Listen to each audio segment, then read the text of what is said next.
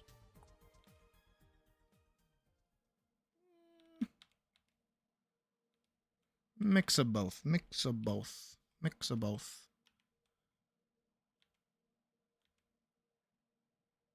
Do so much that is like there, I guess.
Shake it, shake it, shake it, shake it, shake it. Shake it, shake it, shake it, shake it, shake it. Shake a pause, shake a pause. Everybody shake your paws. If you're drawing, take a pause and shake your paws. I just made that up. Aren't I so smart? Aren't I so brilliant? I'm so good at my job. All right.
Well, that reminds me, actually. Because of Sharkalese. Forgot to do it.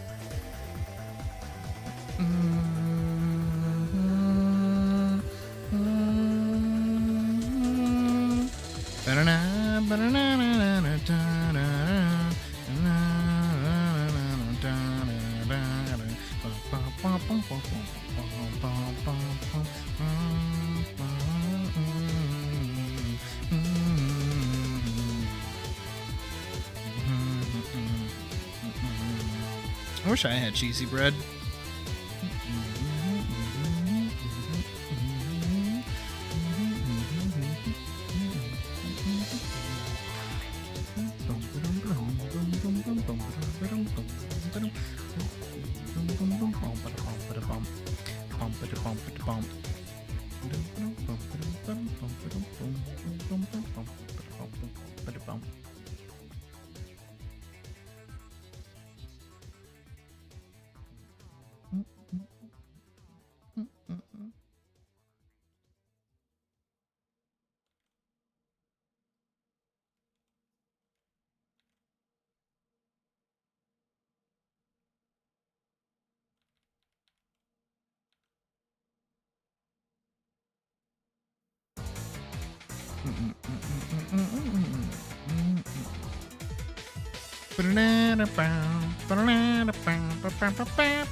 I mean, any kind of bread with bread and cheese and bread.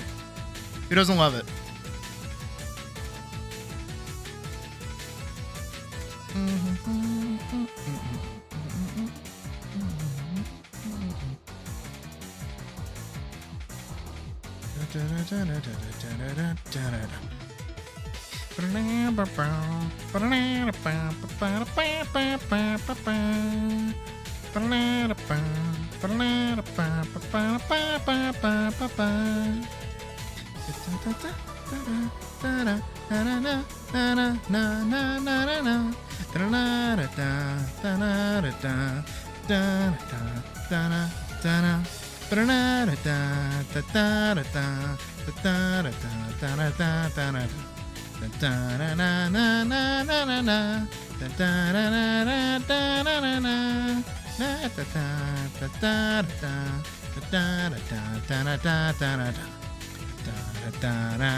I mean, if you pay the $30, I have to send you the link. Just yeah, you got to read the big long text document that I send. That's all.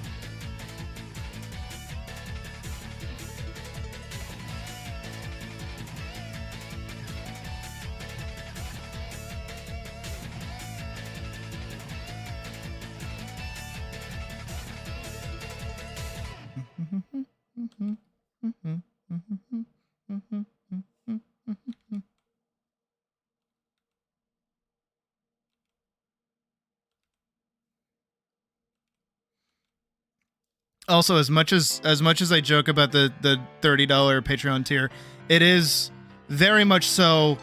Don't say that you subscribe to it. Just do it.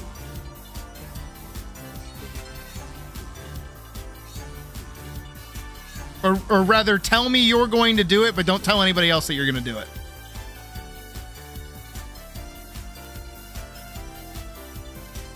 I can't tell you that. It's a you know situation.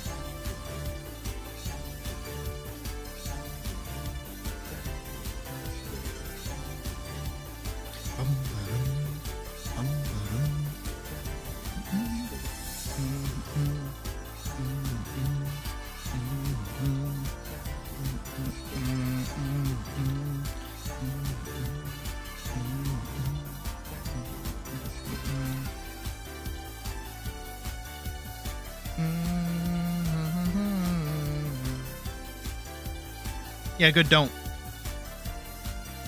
It's priced at $30 so that you do exactly what you just did. Where you go, I don't think it's a good idea. That's a lot of money for something that's very silly. And then you don't buy it. Exactly.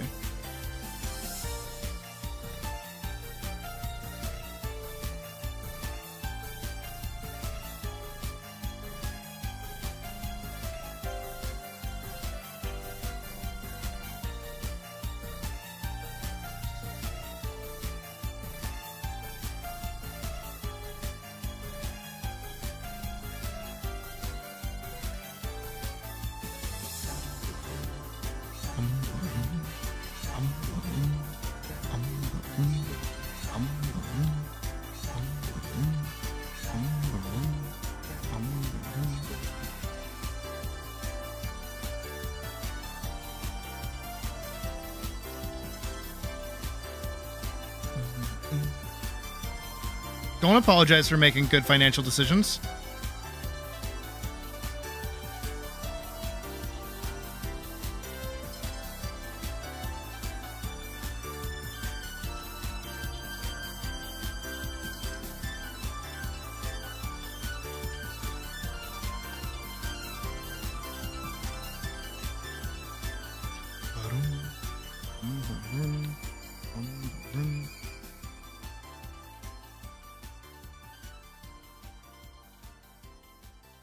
I like that song too.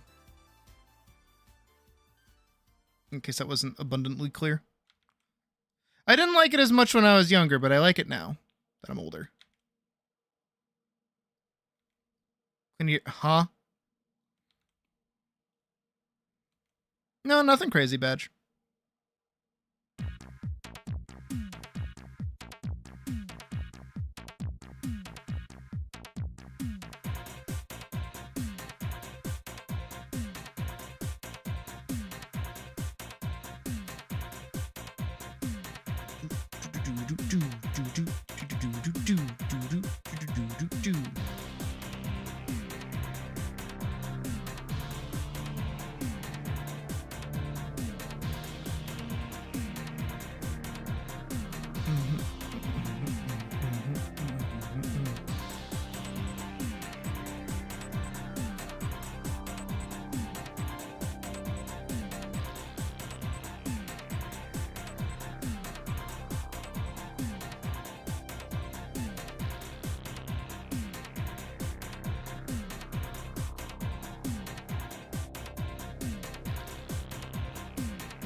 See, Kyle gets it. Don't make dumb decisions with your money. Be smart with your money.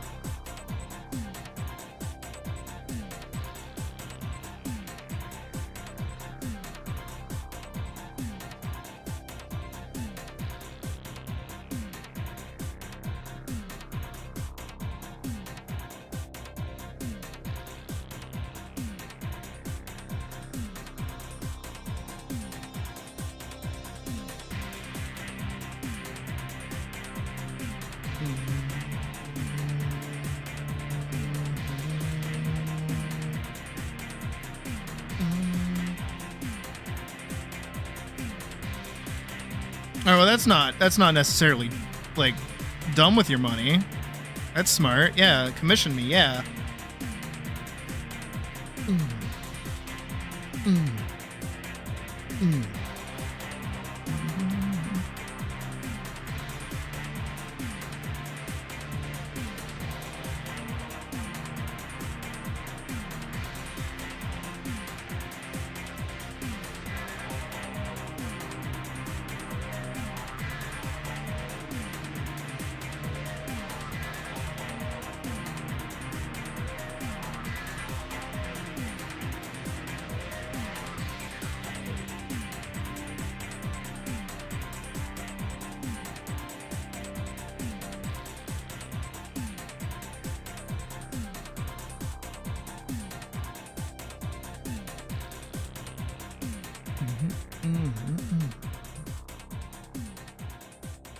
I definitely have. That's why I'm in dire straits right now.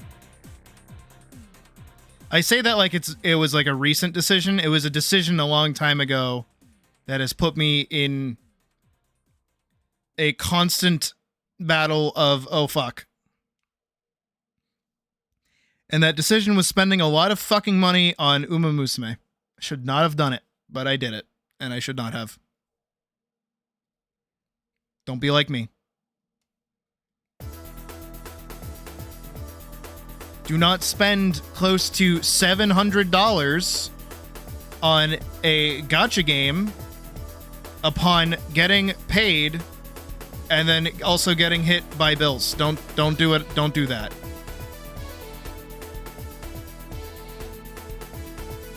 Because then you go into $30,000 of credit card debt. It's not actually that much. It is thankfully not that much. But that is what happened. Is I spent like $700 on Uma Musume.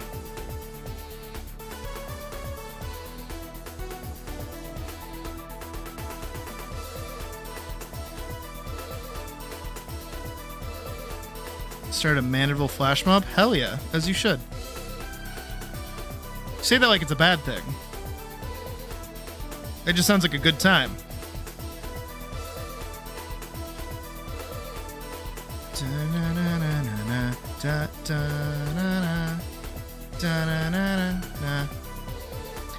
Yeah, it was a problem.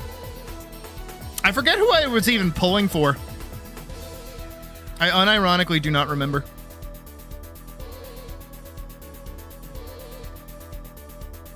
Yeah, don't do that. Don't do what I did. I've told you guys before, I have a gambling addiction.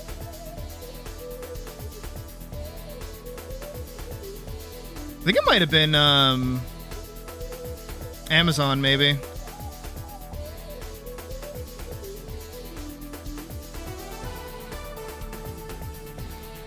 think that's who I was pulling for. I can't remember. I haven't played Uma in a while either. I used to play it all the time while I was at work because it was a good way to like kill time during lunch. But since then, I haven't played it as much.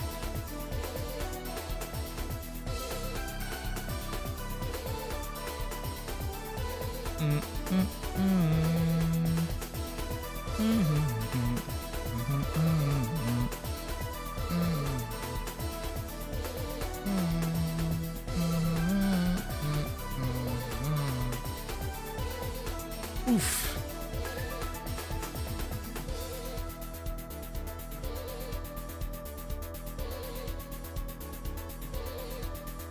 I'm more partial to these colors, honestly.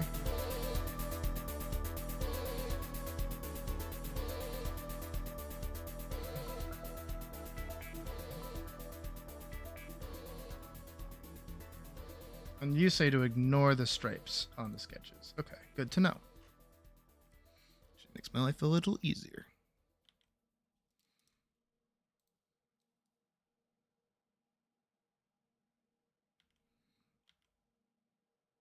Yeah, I had just gotten paid like that day. So while I was going through it, I was like, oh, hey, new character dropped. I'm gonna, I can like spend like $20. I can spend like $20. I can spend like $20. I can spend like $20. I can spend like $20. I can spend. How have I spent $700?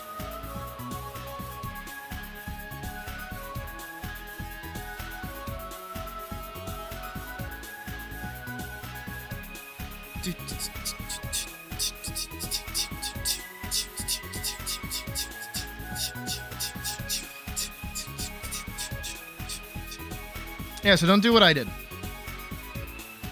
Is my advice to you guys. Also, I love this image, the one I'm about to paste in here. Love this. This looks great. This little comic, this is adorable. I do have to axe this guy out of here, though. He's cool, though.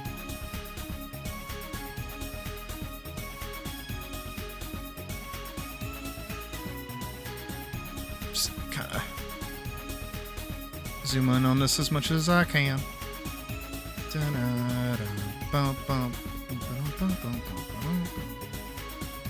Looks like it's this color for most of the body armor, which is good.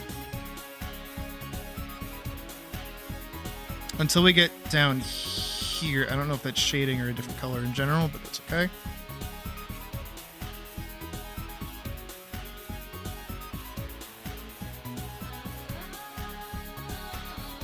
Dude, he killed it. I like the sketchiness of it, in fact.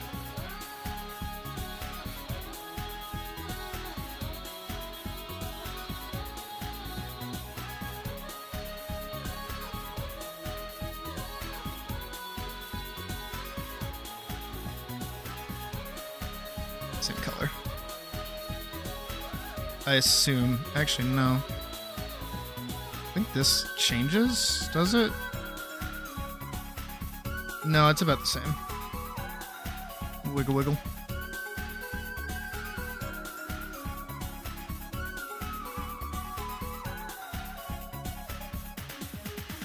I'm gonna use the brighter version.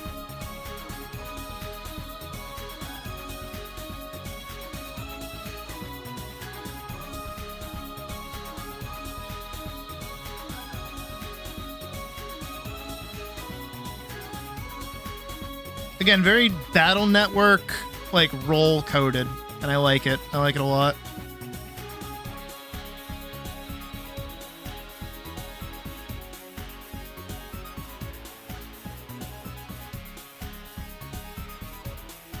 Oh, I did this up.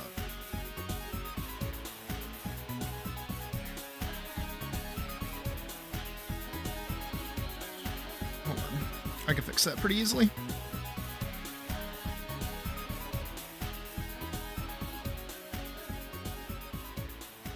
Now I'm noticing like a design oversight on my end. Very easily fixable. So let's let me just make this larger, really.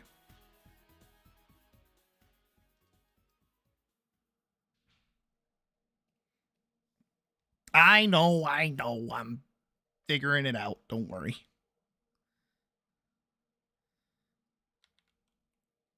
It's the importance of references and also looking at your references.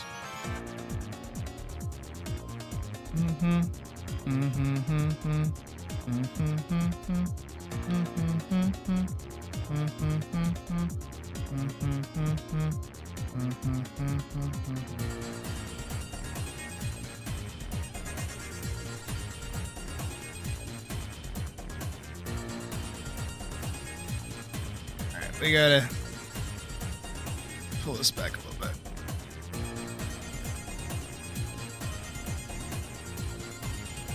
No, you're good, Cat. It's okay. It's my mistake. I messed up. It's my mess up.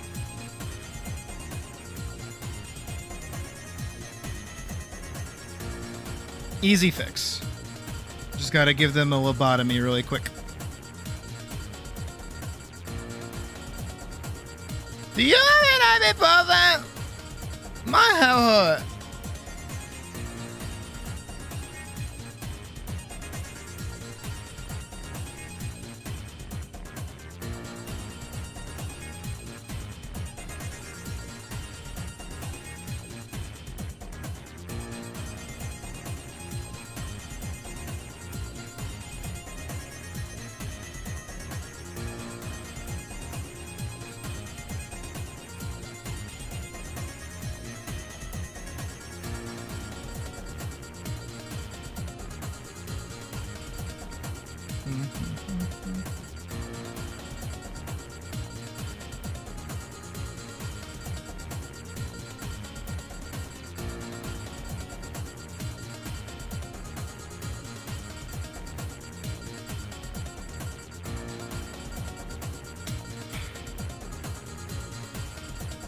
Work with me. Jesse!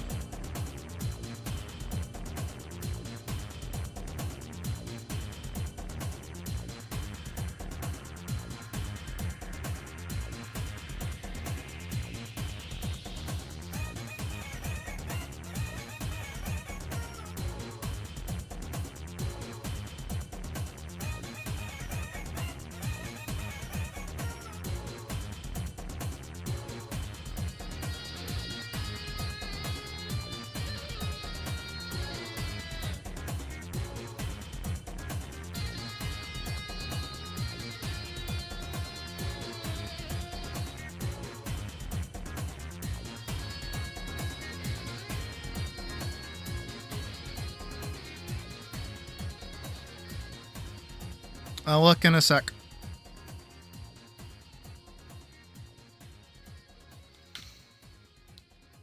Okay. I really like how these three colors look all together. Those look really nice.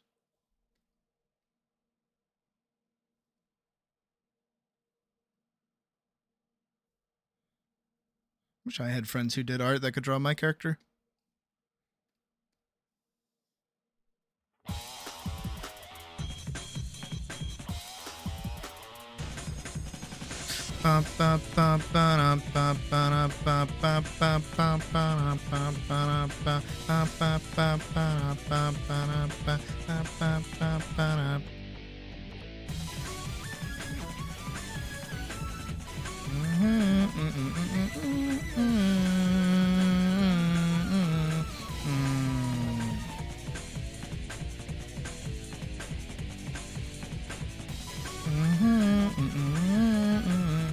More reddish. Gotcha.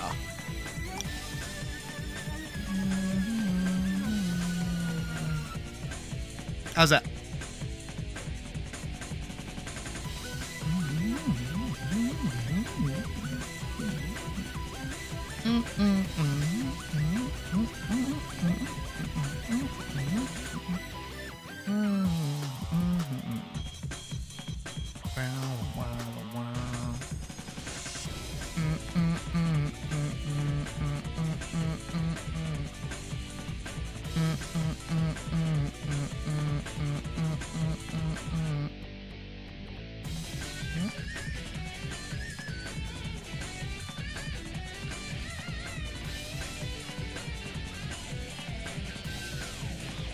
Cool.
I liked Area F. Area F was really cool.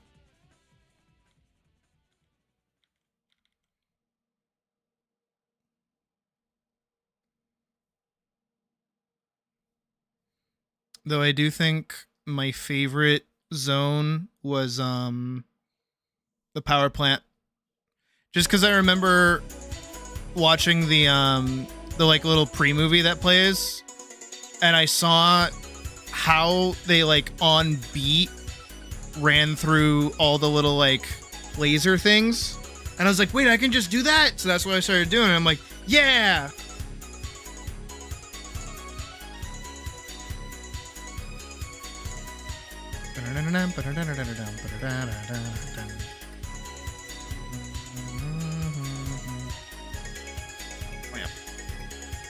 Mega Man 0.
Hey, Abdo.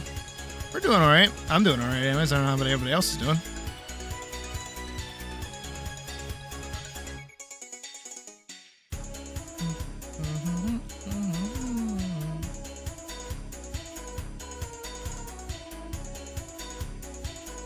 That for the medallion.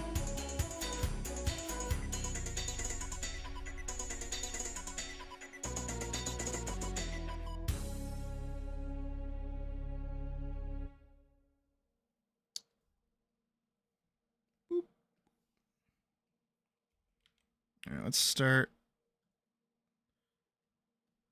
applying actual. I'm gonna go like a bit harsher with the shadows this time around, actually.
Someone's tired.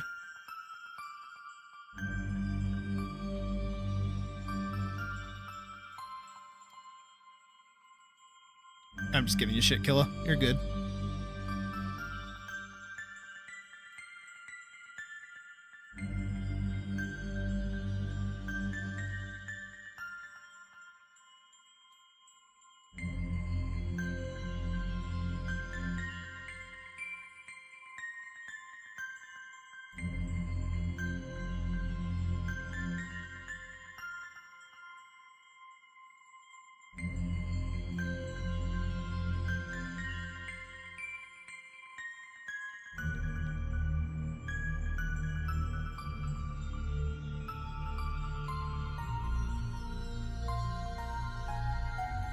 Okay, someone was tired. How about that?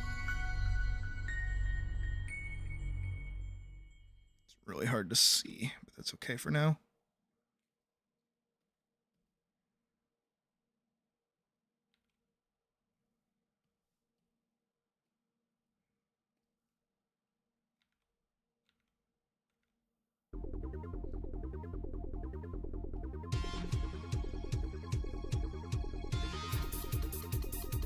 Oh no, shit has gone wrong.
I mean, as long as you're happy with what I'm doing, I think even should you falter, I'm in the clear at this point.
See, good. That's what I want to hear.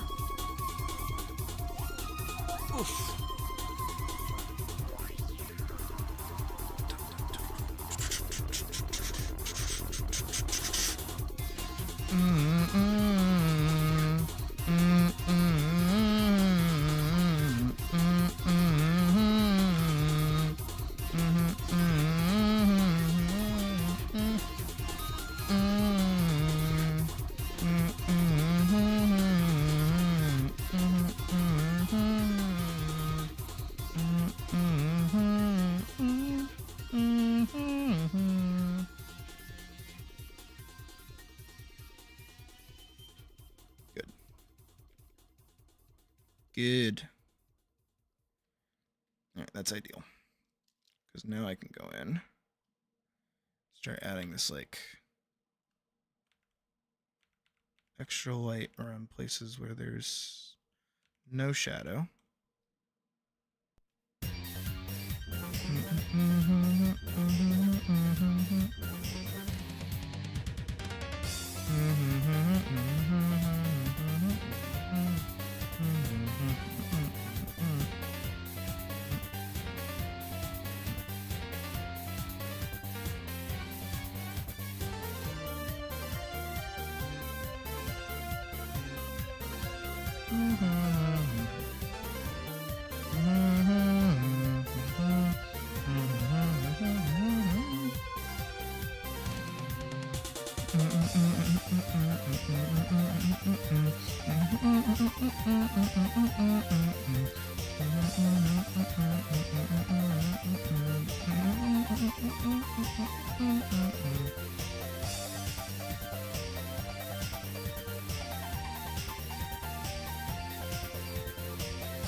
I think this one needs to be the opposite.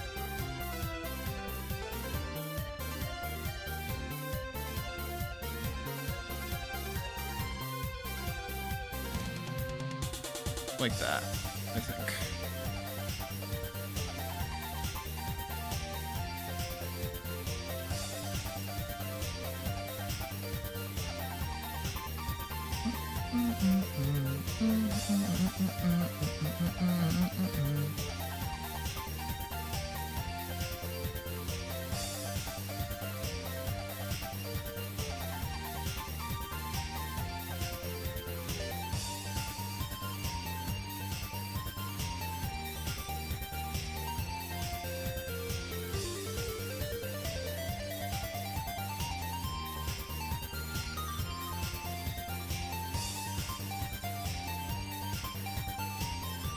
I have to do something else for that.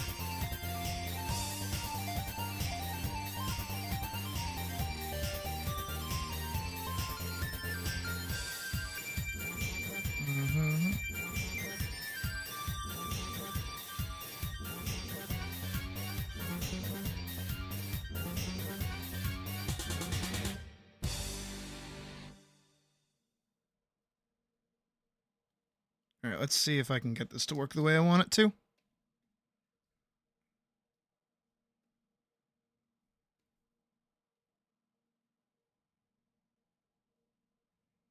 All right, so far so good.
That would help.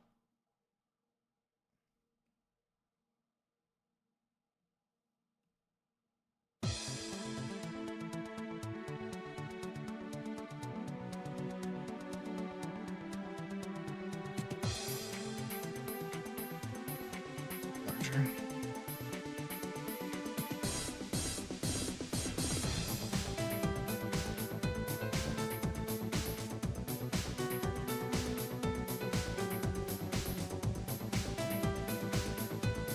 What happened to my...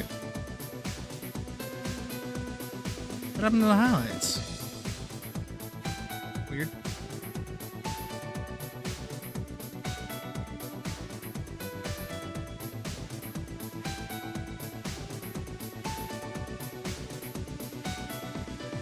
Probably drew over the same layer. It's okay.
All of those together.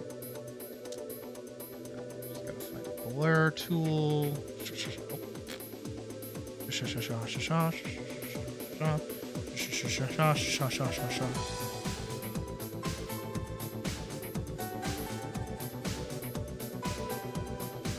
I do want to put more into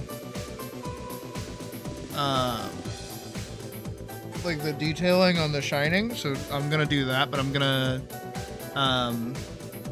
condense everything before I start doing that.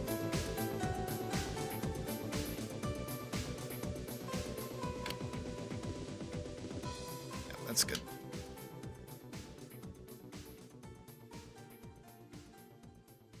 Oops. I did a little oopsie, but no one say anything and everything's fine.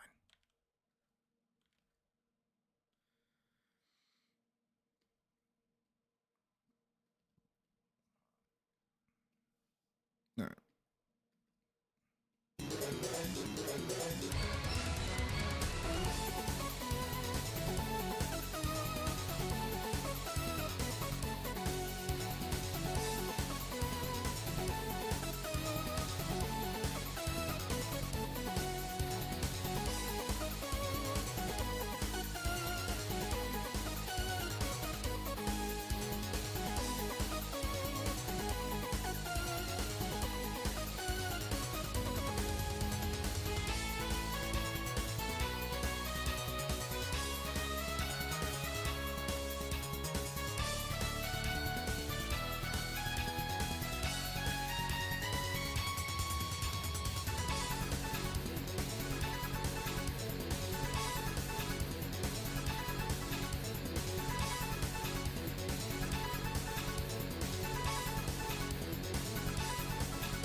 Yeah, I'm just not happy with like the shading, how that's coming out. So I'm gonna try something different.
I'm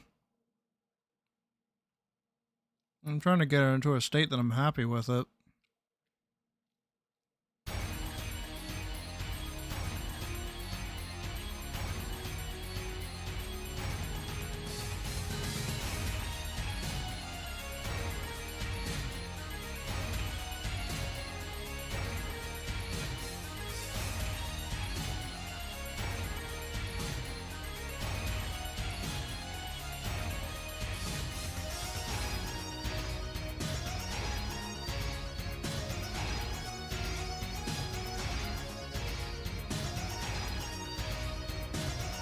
Okay, there we go.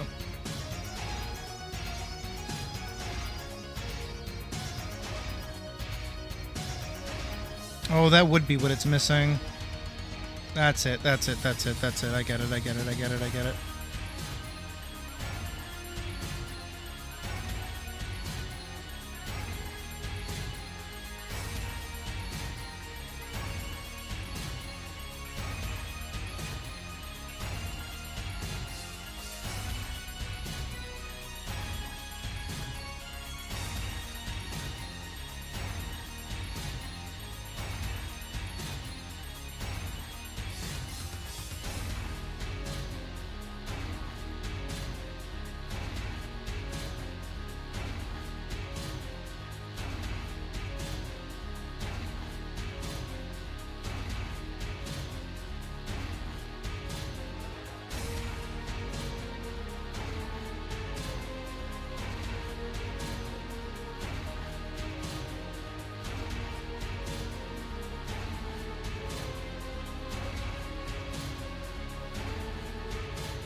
Hi, Lannon. Welcome to the stream.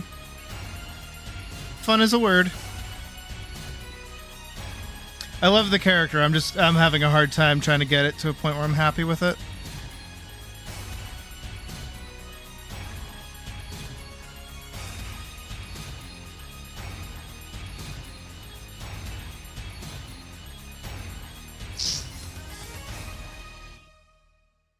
All right, I'm liking that highlight. I think that helps. I think that helps it pop a bit more too.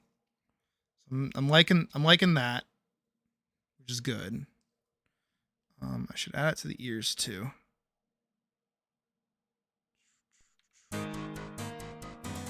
It's going up and around like that.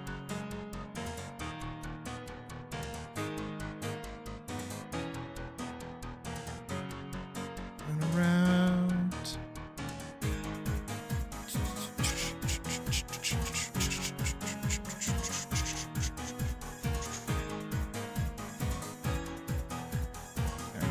Do you think? I think the white is helping. That's too much. That's too much. That's too much.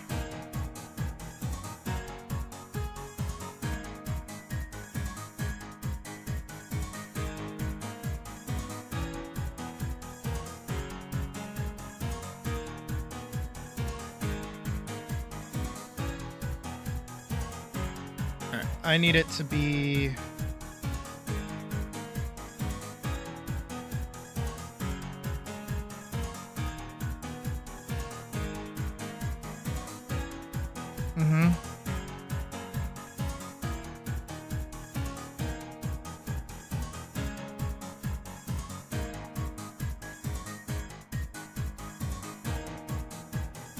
Faceplate is definitely where light would be hitting.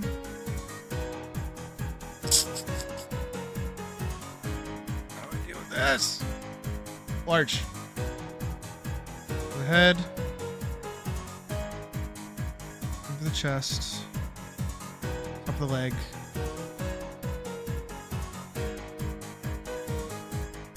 You know what? I think I'm gonna do this.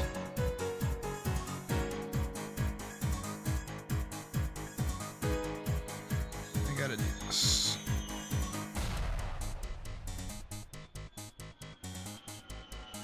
I think this is the problem that I'm running into, is that I'm trying to do the airbrush technique and it doesn't work here.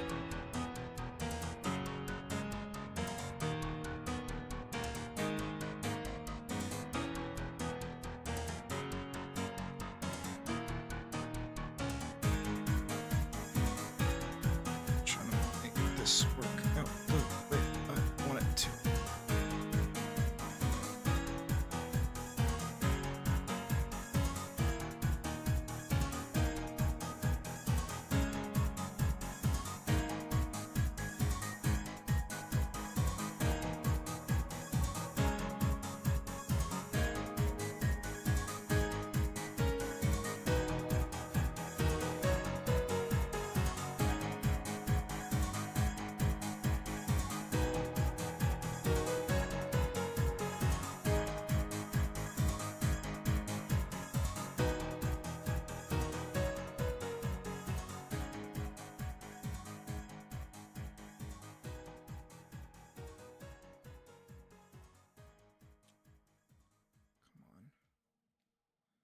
Get this to work the way I want it to. Maybe. I don't know. Maybe multiply is too harsh of a cut. E. Ah. Ooh. E.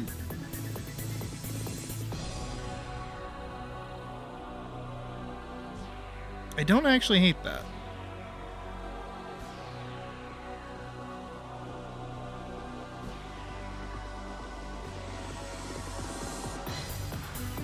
Now she looks washed out as fuck. Hmm.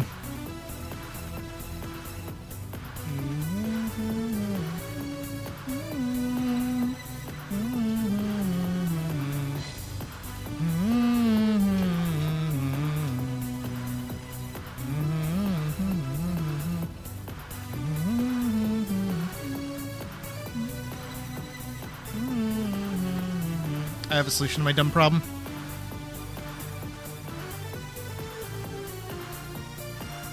My self-made problem that I'd made myself. Not that. Stop that.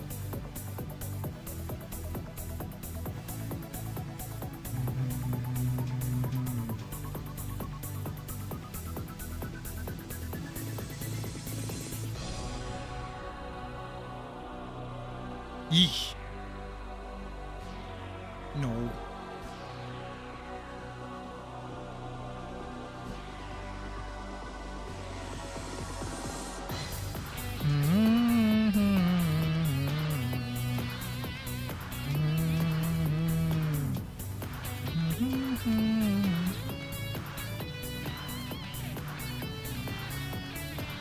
The only thing I have to do here, if I do this, that, select there, select there, select there, hit that button, that button, that button, this button. None of that allowed. Shit, I left a little bit right there. Technically, this whole section down here would need to get axed. So every single thing here. Boop, boop, boop, boop, boop, boop, boop, boop, boop, boop. Boop, boop, boop. Okay, and then we do this. And then we go through and we just go. Still a little bit there.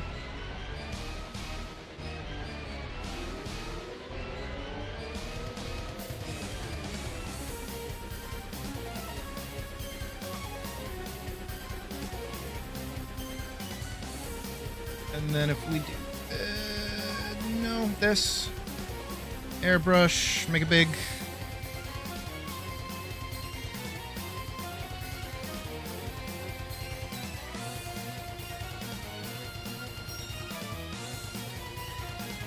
Make it smaller.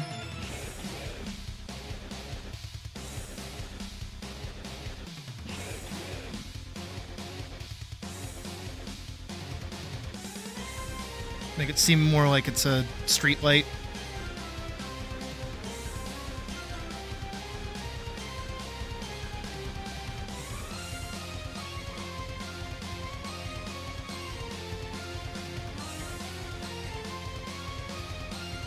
I'll do the same thing.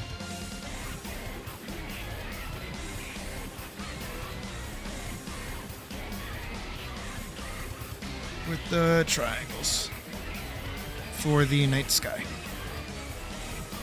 So, it could be argued that this is the exact same night that Badger is casting Zeta Flare somewhere else.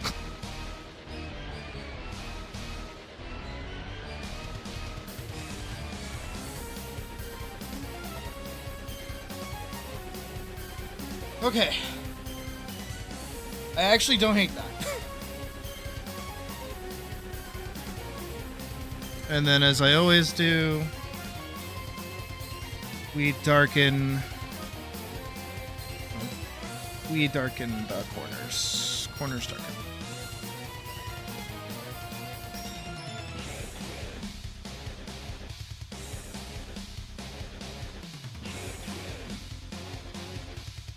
More like,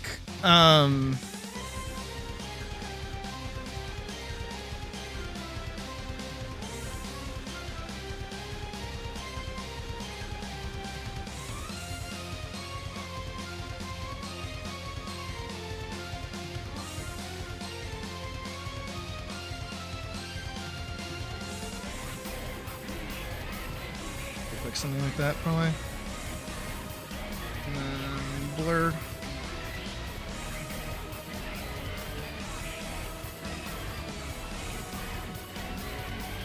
And like a huge flash of...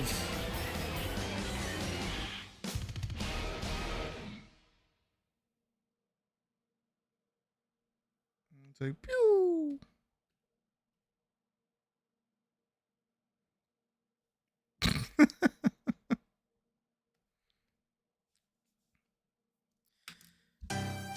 Oh, okay. I can tolerate that.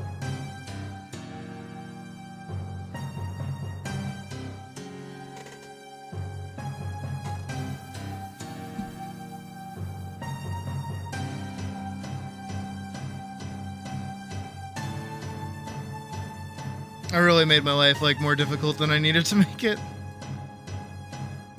But that's okay. I hope Cat likes it.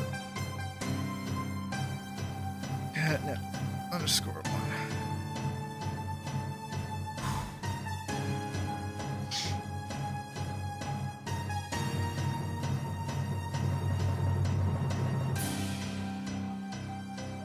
Oof. Alright, my hand is lecramped.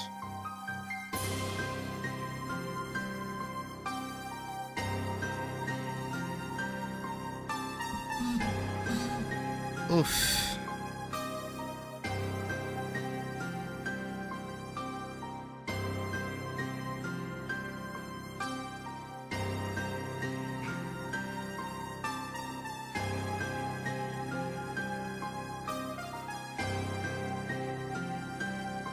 I can feel my little bones wiggling around my hand.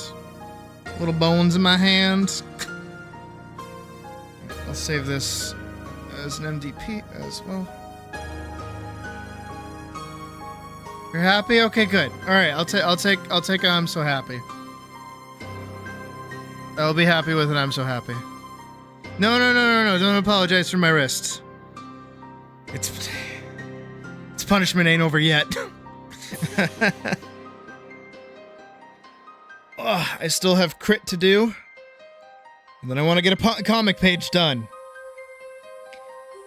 Sha.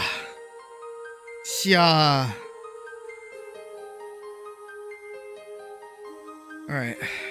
1 and 2. Okay, good. I'm happy with both of those. Did I say this is an MDP? I did. Okay, good. I'm okay with closing this, and I am okay with closing this as well. Oh, yeah! Crit time! Oh, baby! Ooh, stretchy. Ooh. Ooh. Stretch, stretch, stretch, stretch, stretch. All right, crit time. Time for El Critico. Let me change music really quick. Oh my god. My hand actually hurts. Let's do something simple. Let's do Lumiere. Oh.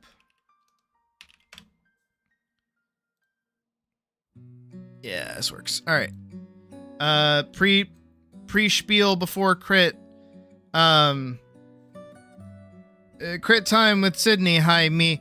Is a paid for experience. You go to our Patreon and you subscribe to our $3 Patreon tier. You gain access to the ability to share your art within the Discord and also submit your works for critique. And I will look at them and I will give you my honest thoughts and opinions and also help you with anything you have any questions about. Sometimes I am a little mean. Sometimes I'm a little nice. It depends on what you submit and depends on what you show me. I do have the clause that you have to send like finished pieces. I don't really do sketches or works in progress because things like that usually have a little bit of like leeway one way or the other. Sometimes people will submit a work in progress and then like when I say this is something that you could work on, people go, well, I was gonna do that. I don't like it when people say that, so don't do that. And also sketches in general are a bit too messy and ethereal, I will say. For me to properly give any kind of input on. So anything kind of cleaned up, finished, that you're happy with, send it on over to me, and I'll rip it apart like Gordon Ramsay rips apart a pizza.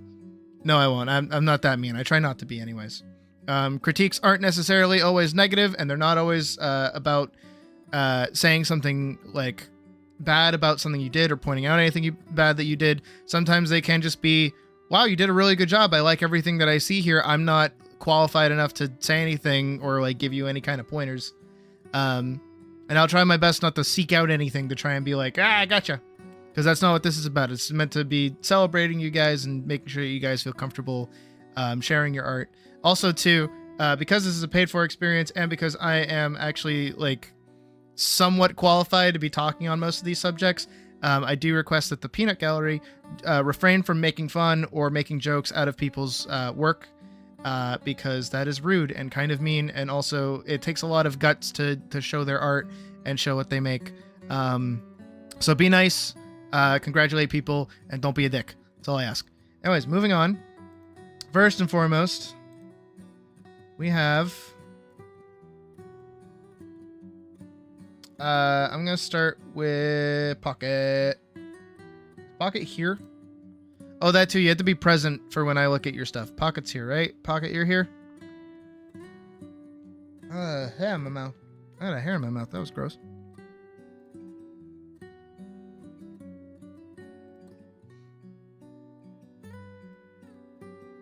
Then we're gonna wiggle, wiggle, wiggle. And I know this is gonna be huge, so I'm gonna zoom the fuck back out. Spoop! Oh, for once, Pocket, it's not huge. Jesus, girl.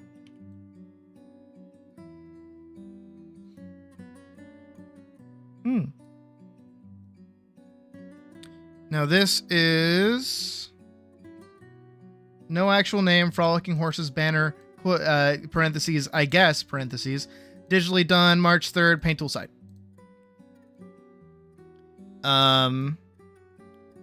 I like it, actually. No, I really like this.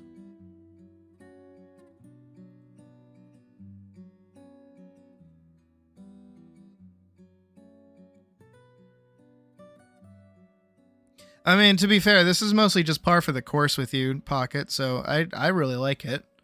Trying to find things to say.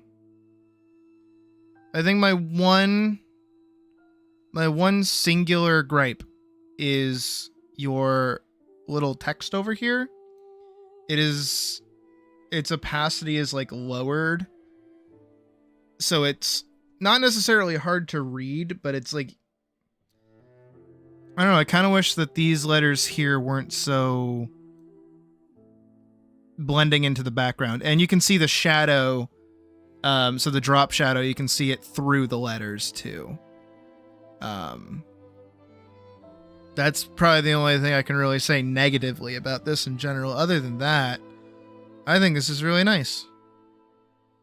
I know you really like your horses, and your horses look really good. I don't know. I always really like how your lines always look. I'm always jealous of them. And how your coloring works too. I think you take more time to color than I do. I do like paint bucket coloring usually. It's a nice break for my wrist. I can feel it creaking. I also really like I know this is a banner, so it's a bit longer than the average like image, but I do kind of like the flow that this has. Going from the title to the horse's face, to the horse's body, to the other horse's face. It's kind of got a nice little swoop de whoop de whoop. And also you have an equal amount of dead space on both sides, which is also pretty good.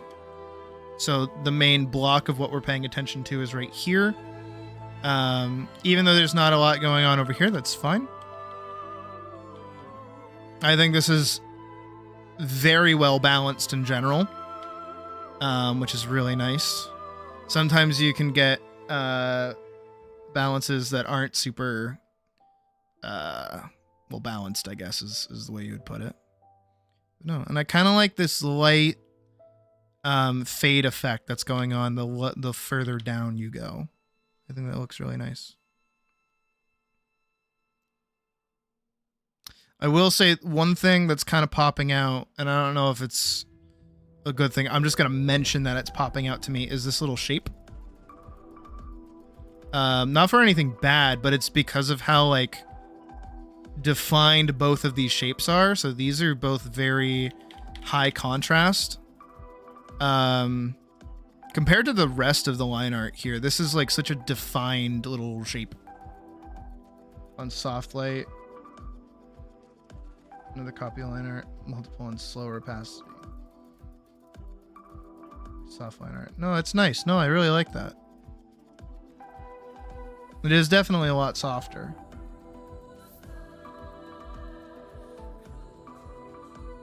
I really like this part right here with the spotted pattern. I think that looks really nice. Oh, it just kind of is there, but it's also kind of like all over the rest of the horse's body, which is nice.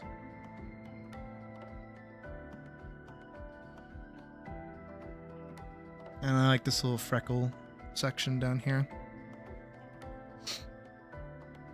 I feel bad that I don't have much more to say about it other than like I like it. Which I guess goes back to what I was saying too, but like, and also another thing I really like is that over here we have like this tree. You can start to see like the detailing of it. Same thing over here as we kind of have this tree section over here. But the second you get to both of the horses, there's no more detailing. It's just God rays and a high blur, which keeps our attention on the horses themselves and also lets the hair stand out too, which is really nice. No, I think you did a good job on this. And now I'm gonna go yell at you for your reference sheet.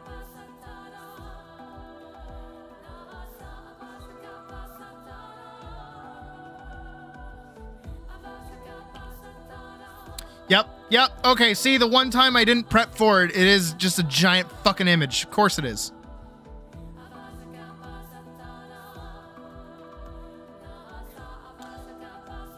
All right. Let's slap you silly. I'm joking mostly.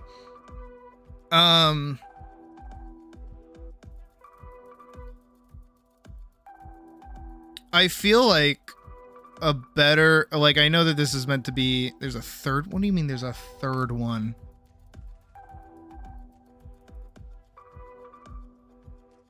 In between, is there? No, there's not. Oh, there is. Oh, you pinged this one. Oh, okay. Let's do that one first. We'll do that one first. God, see, again, I didn't prep for it. Here we go. All right. Well, this one's kind of nice. I like your shot. You have a lot of dead space over here, but that's okay because you're going to guide along the back up to the face of the person and then over to the horse, which is nice.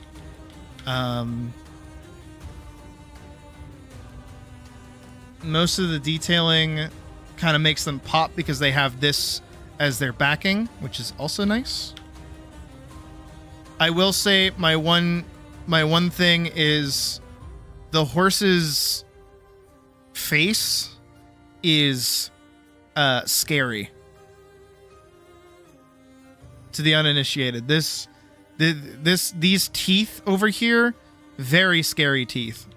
Very, very scary and worrying teeth. And also just the way, I know that horses probably do this, but just the way that the horse's like head kind of bends like that into the nose. And then all of this getting like really smoothed over.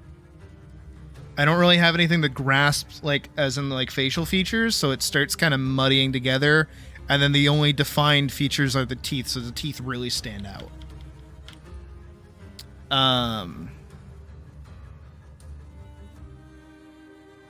It's just a scary horse.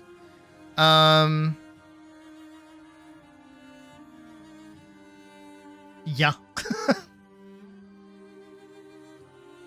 That's what they are. I know that's what they are, Pocket. That's your problem. You keep drawing things as they are. You gotta draw them in an appealing way. You think my tits are this fat in real life? You better hope your sweet Bippy it is.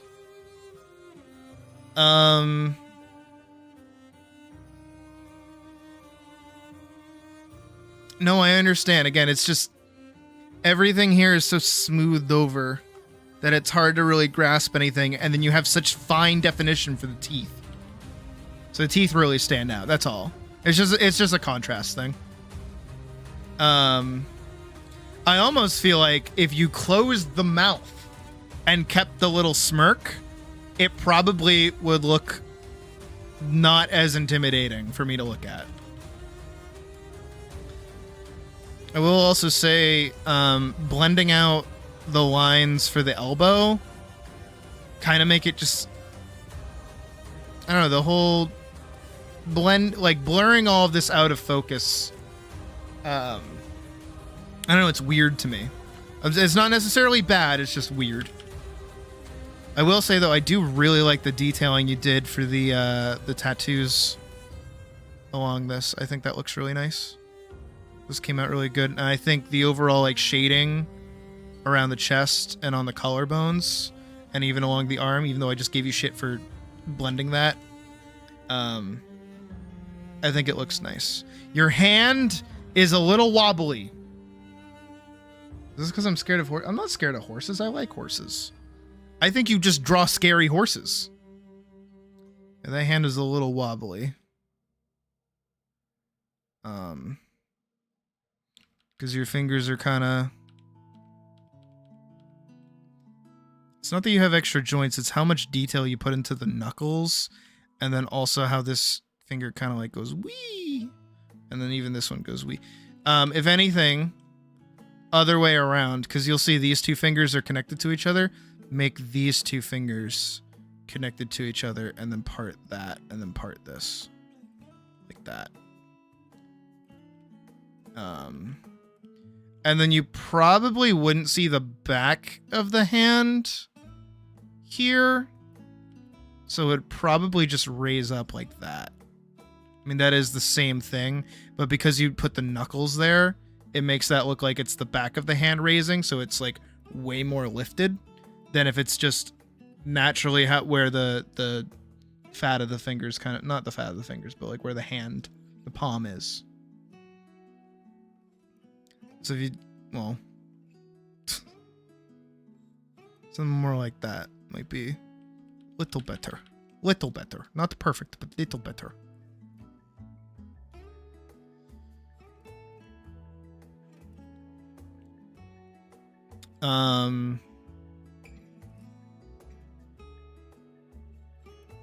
Yeah, just combine. Easy thing to do is just combine the middle finger and ring finger together when you're drawing, and then the other two can kind of go wherever the fuck they want.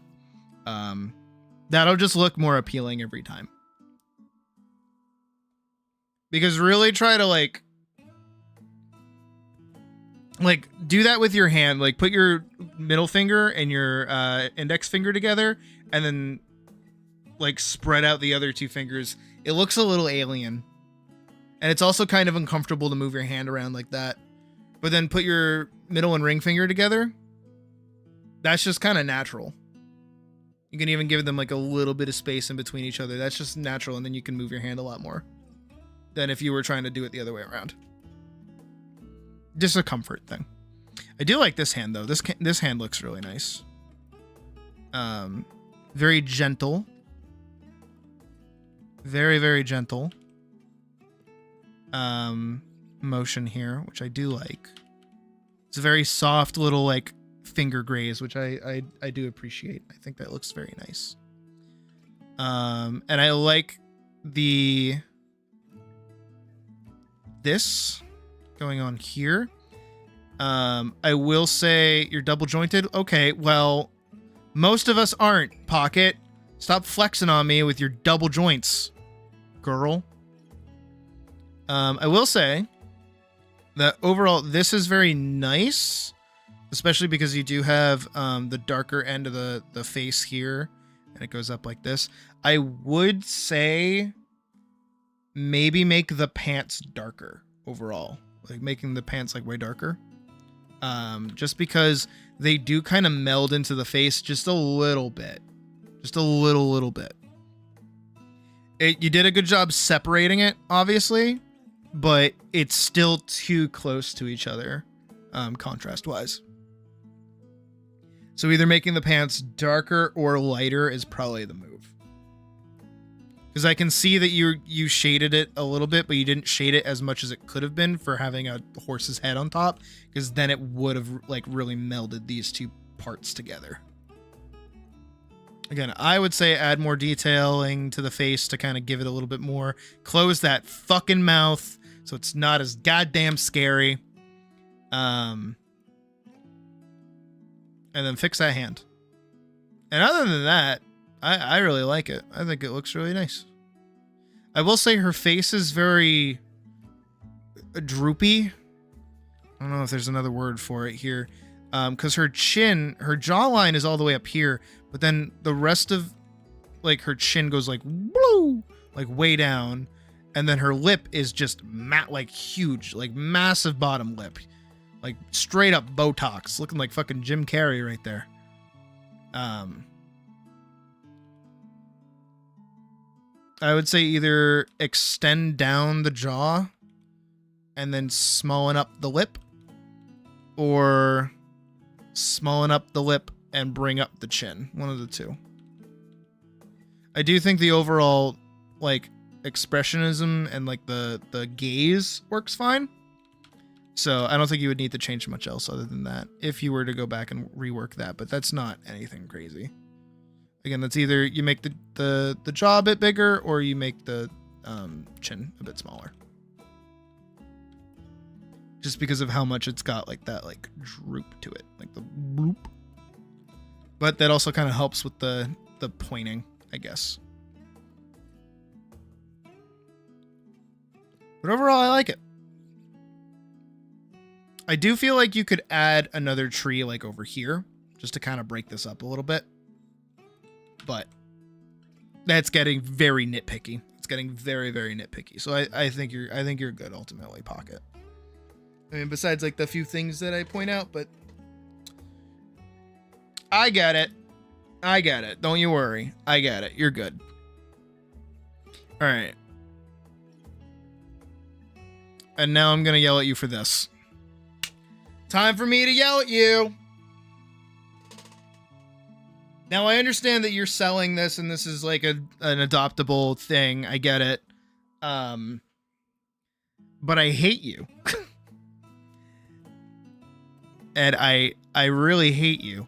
Because for something like this, I feel like a better composition for it, I know it would have made it longer, but person here standing facing the camera, maybe 3/4 head turn looking at horse here like this. Full length side body. And then you can still have the reins or whatever and do this, right?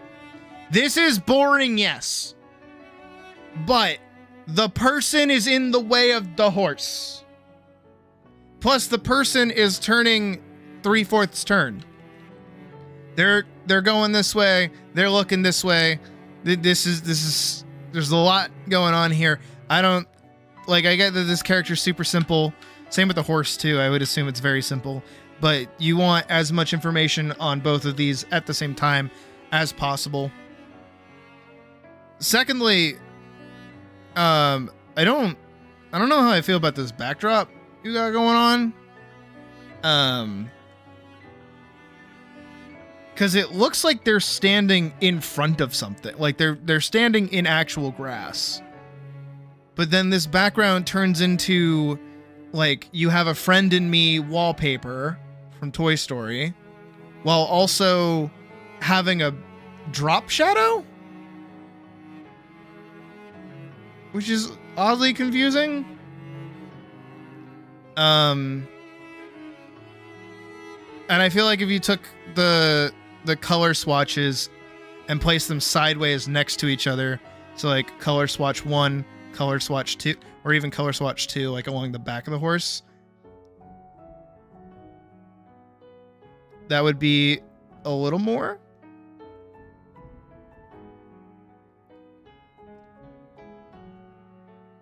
Also, just the foreshortening that you have going on with the horse is like changing its body dimensions a little bit and doesn't properly show the difference between the person and the horse. Kind of. I mean, this looks good if you put it against like one of your regular backgrounds. I think it would be fine as like an image, but as like a reference sheet, I gotta stick to my guns and yell at you for it. Be like, how dare you? How fucking dare you? Oh, big stretch.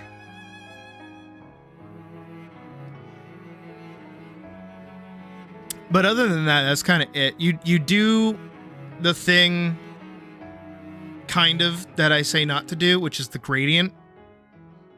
You did a gradient here on the horse and like shading and stuff, but then you didn't do it on the human as much. So the human kind of has like flatter colors like across the board, which actually is very helpful for when you're trying to color pick or trying to see what colors come from.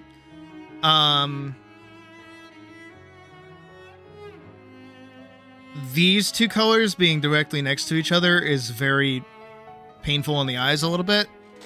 I know that they're part of the shirt itself, but I would probably separate those somehow. Usually what I would do is box it off like that,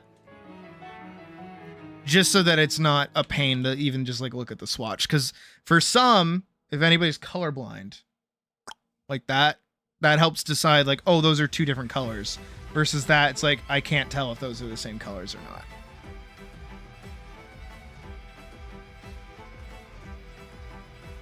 That's not shading, that's her coat. That is shading! Because her coat changes gradients. That's why you have two different shades up here. That is shading.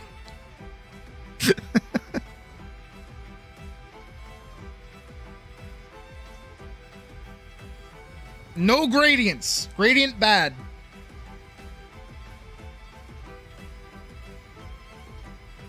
Bad gradient. Ah.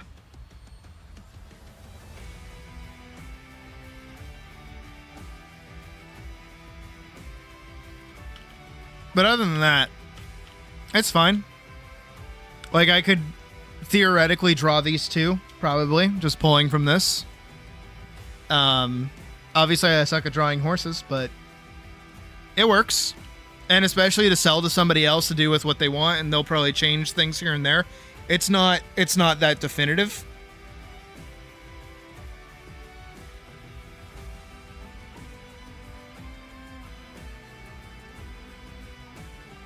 Shading on her face because she's got blush. Yeah, don't do that either. It's not the reference material's job to make the character look pretty. It is the artist's job using the reference material to make the character look pretty. That's the difference. Get it? But again, selling a character is different than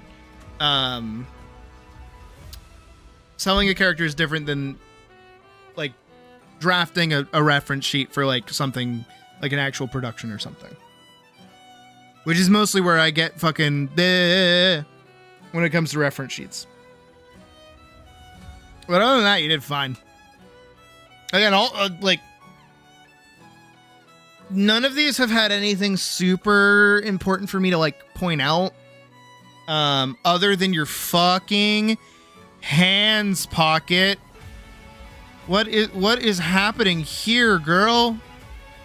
What did you do? What is happening? What is this? How many fingers does this lady have? Pocket, like for real, like what'd you do? What is this? You got a finger here, you got the thumb here, you got this finger here, you got this. That looks like it's different, but it's here and then it's here. And then the tiniest little, what is this little nubbit? What is this little nubbit here of a hand, Pocket? What the hell? Pocket, do I gotta do the hand tutorial with you again?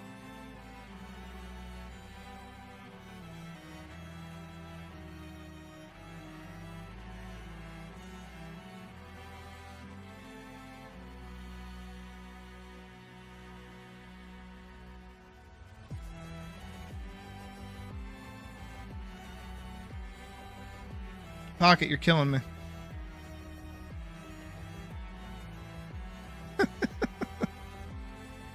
This one's okay. This one's just okay. I feel like you could have popped that one up and then just left it like that, and it probably would have been fine. But no, this one's okay. This one is a little bit of a problem. Yeah, you just.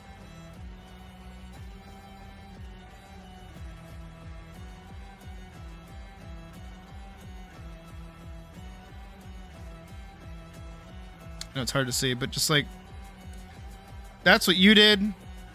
That's what you could have done.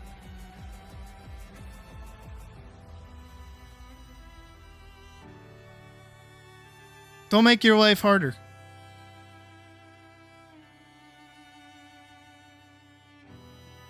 This shape is like your best friend when you make hands, by the way. Like a little triangle. Best friend. Because then you avoid little wee fingies.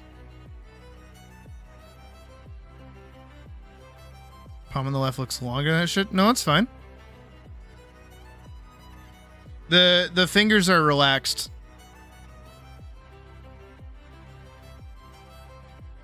So they're dropping more like this.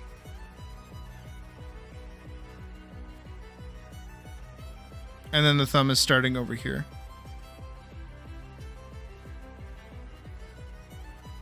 You eventually gave up. Pocket. to do hands, and I'll show you how to do hands. They're not hard.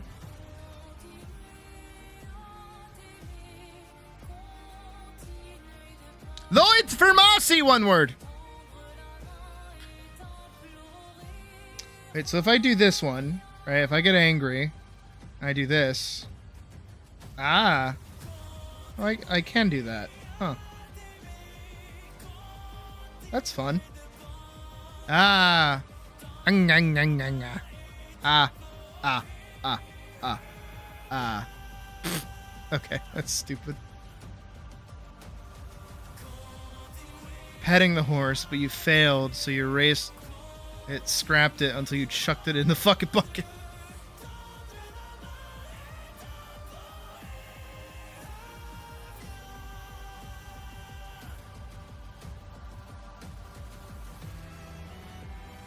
You want to draw a cube, and then you want to draw more cubes. And then you keep the center cubes together. And then you can do whatever you want with the last cube. And then for the thumb, you do 2 cubes. And then boom, you have a hand.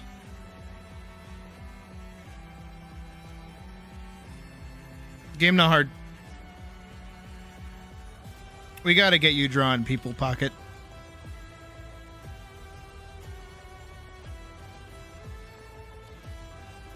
Her face is free? Alright, yeah, I'll take it on that. You've never said fuck it bucket before? I love fuck it bucket. Nah, but other than that, just work on your fucking hands, girl. That's all you gotta do. I say it. You silly goose. Oh, alright. Next up. Scroll all the way past. Alright, so Anya, your second post. No. Your first post, I can work with.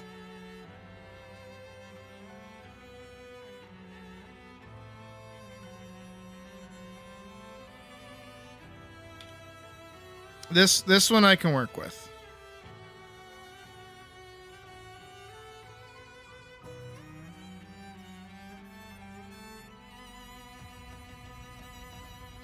Alright.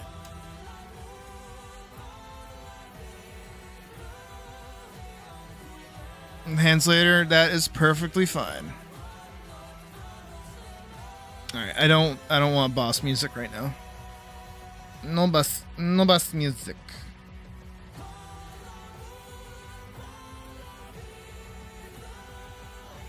Skyrim gets me copyright claimed, which is fucking stupid.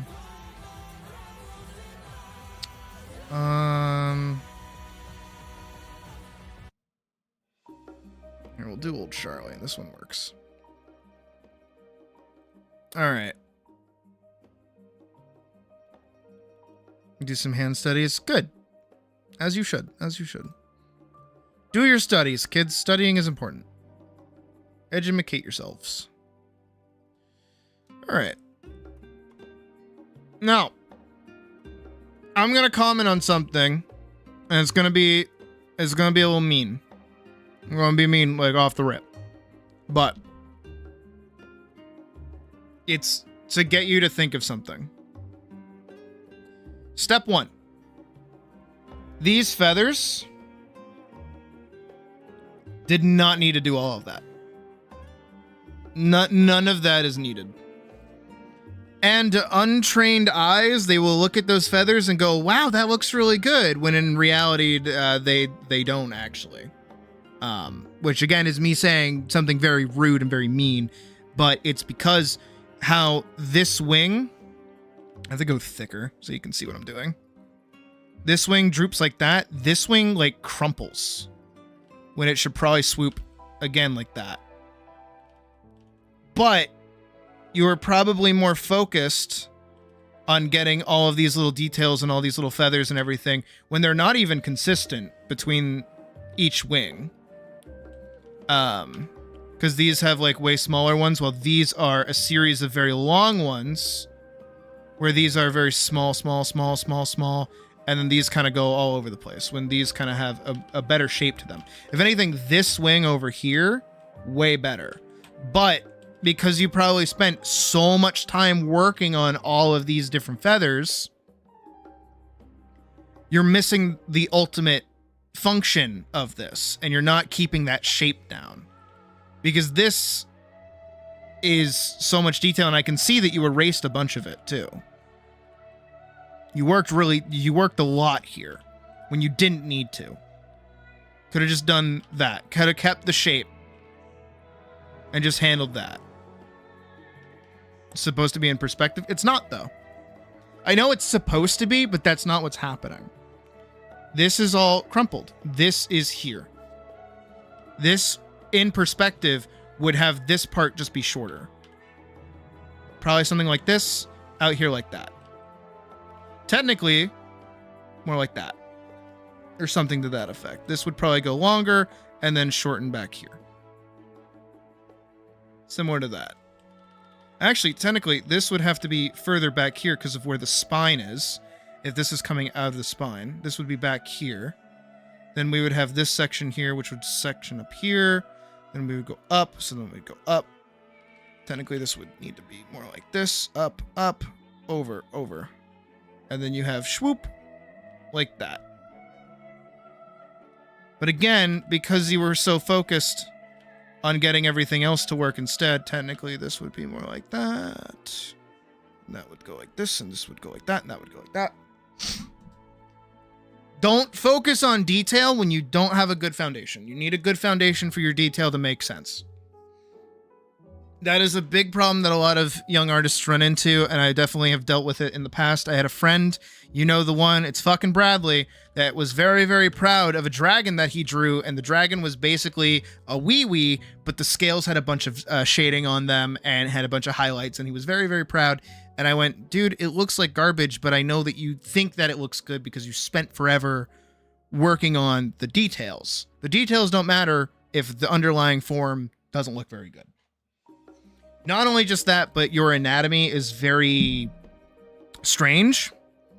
And it is detailed. And again, to people who don't know what they're looking at, it probably looks good. But again, your chest, your nipples are very, very high for this chest. They would tend to be more down here. Instead, they look like a surprise, like, ooh, kind of face, rather than being down here, which is usually where those go. Some people have higher up nipples, but usually on average, they're going to be lower down.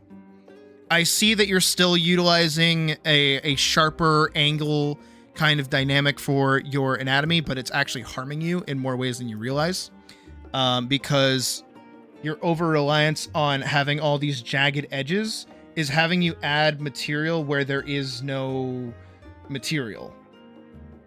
Like this arm, that's a weird looking arm when you could just that.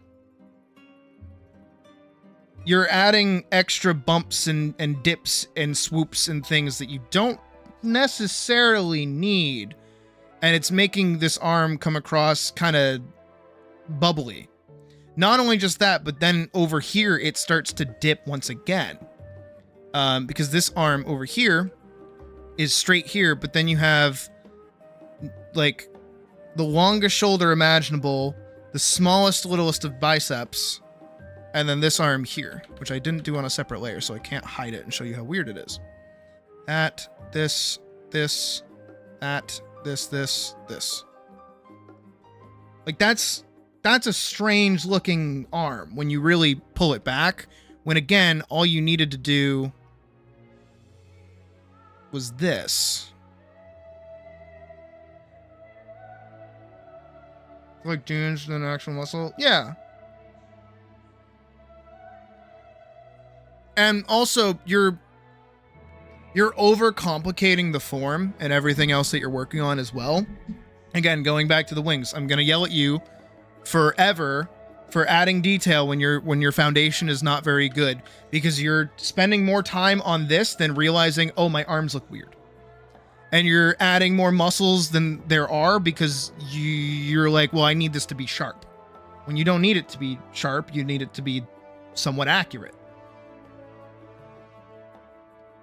See the difference between here and this? Like, if I, not to entirely take up your structure, but I'm going to. We have our head, it's facing in this direction. We have our torso, which you did a good job with. I will give you that. Your torso is very well made. Again, the only thing I'll smack you on is that your nips need to be lower. So we'll keep the same kind of structure for the chest. We'll just lower the nips a little bit, so they're about there, right? And then we have our legs down here. Even your knees start to get a little strange, because you're drawing up. You're giving definition to the top of the knee, when actually, because of contrast and how that would usually work, the bottom of the knee is where most of the detailing would come in for lines, because light is going to be hitting the top of the knee, so all of the lines that are up here, not super important. All the lines down here are going to get hit with that side shadow. I mean, you can send me a reference, sure. Also, your calf is very, very thin, and then a large foot. You would probably want a larger calf about there. And then also your decision to make your legs into these sorts of shapes is kind of harming you when your knee starts bowing out like this, when you would probably just want a straight leg. And then the knee actually wraps into itself. If you bend your knee is not going to start popping out of your leg like this. It's not going to go pachoo. It's the top of your thigh is like entirely smooth when you bend your knee, especially at that kind of angle. The only thing visible when you do that is the under part of the kneecap. So again, you would keep this part there. And then also as well is that the front part of your leg, your calf, is shaped like this. But if you're looking at it from the side, your shin is straight. It is not going to have a bow. So this part here would just be straight, but instead you're taking it up like that, while also still connecting it to this popping out knee. You would want that to be straight instead. Your feet are fine. I think you did a good job with your feet. I think your detailing of the toenails isn't necessarily needed, and also kind of off because they would be at the very tip instead of in the middle of the toe. See how I kept the shin straight, but then I gave the calf like that little bow, like that. This leg also technically would be more so like that. Go around like that. This swoop, like that. And then for your arms, because this is the top of your body, your arms start basically in the chest. Your shoulders are in the chest. So your shoulders would be about here, which you did here, which is good. But then your bicep and tricep is like right here. You dip the tricep all the way down here, when all you need is just a rectangle to keep that together. Maybe a little bow out for the elbow, which you did do here, but again, you're missing this little detail there. Down into your arm. You can give it a little bit of an extra swoop, just to kind of give it a little more texture. And then also because of foreshortening, this side over here is where the shoulder is. It's not all the way over here, it's back here. The shoulder's more into the arm. And then you have your rectangle for your bicep. And then you have your trapezoid triangle-y thing, diamond-shaped, kite shield-looking thing for your forearm. And then we can have our squares for our arms. And once again, I will give the same look here and give that like a little bit of a head.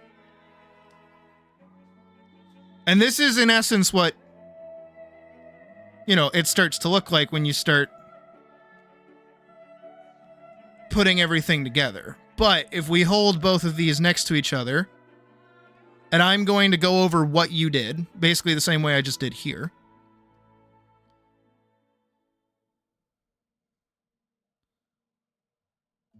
Doing my best. I'm just copying everything that I see that you did. Do the same cube hands.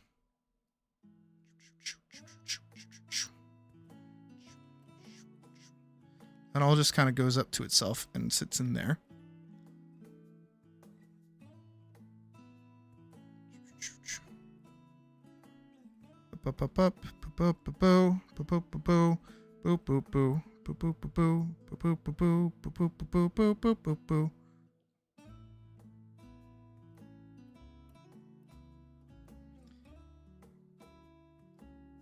Alright, and we'll give him the same undies that I gave mine. And then the reveal to see what each one looks like.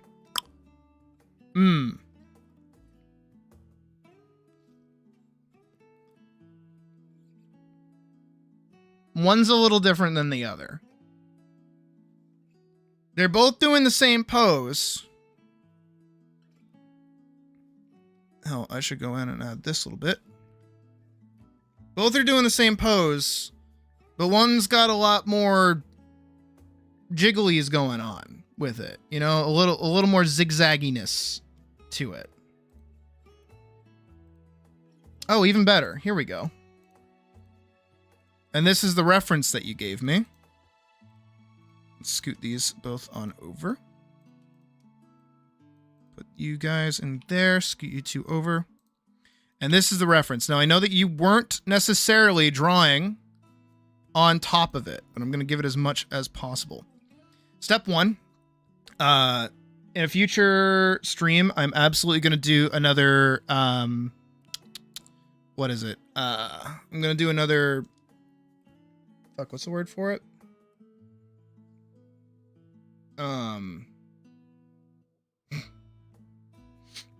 I'm going to do another figure drawing class. That's what it's called. I'm going to do another one of those at some point. And I'd like you to be in attendance for that. Step 2. This is a very strange image. I'm going to say, like off the rip. Because it's bugging me that the bowstring is here and here. There's a watermark on it. PNG tree. I don't know, that's very strange. Yeah, I see what you were getting at. I see certain problems that you were exhibiting that are in the original reference as well. Which is very strange. I also don't know how I feel about this bowstring being slacked like that. You see that? Like, why is the bowstring there? And then it kind of wiggles a little bit. And then it comes up here. It's very strange. No, I'm not saying the ref is bad. I'm just saying it's like making strange decisions. Because, like, if I was doing this, I would have the bowstring go to there.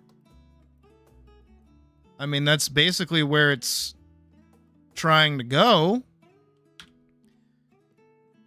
And also just the way it's like they're holding the bow as well is very strange.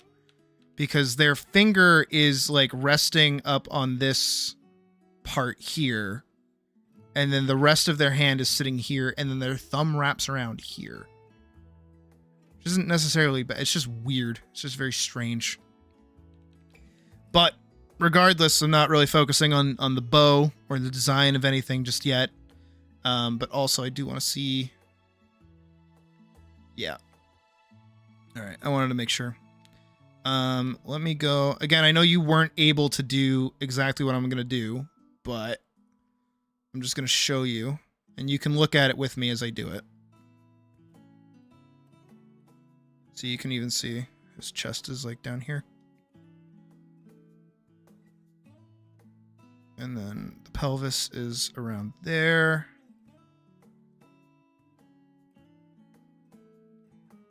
And his leg kind of dips. Again, I know you weren't doing it.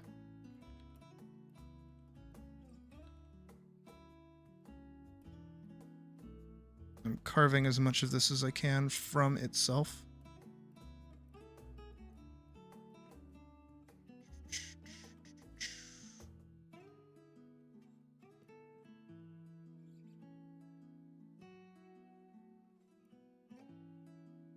Then we'll do this cube for the hand.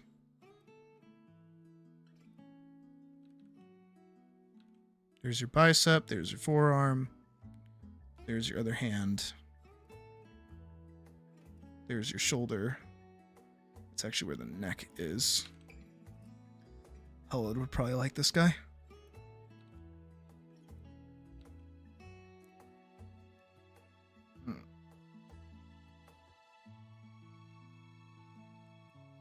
So you can already see a little bit of a difference from the original. And then mine, and then yours.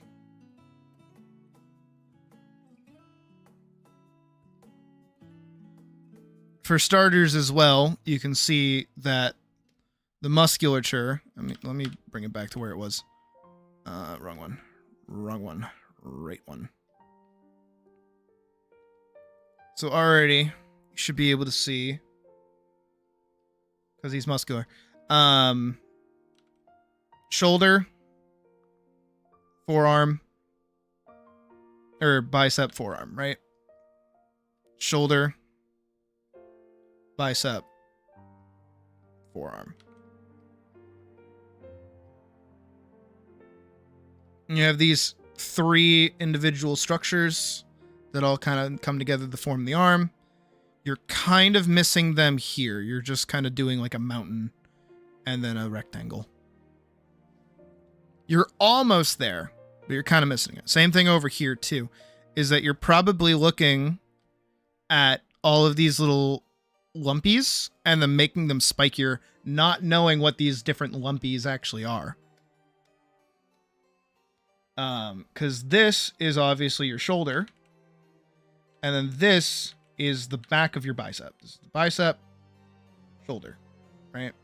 And then you have this that dips into the elbow of the arm, and then a little bit of crux for the meat packet that is your forearm. Your forearm has all of the muscles that go into making your fingers move, so that's why you have that big meat packet at the base of your forearm, because that's where all your finger muscles go.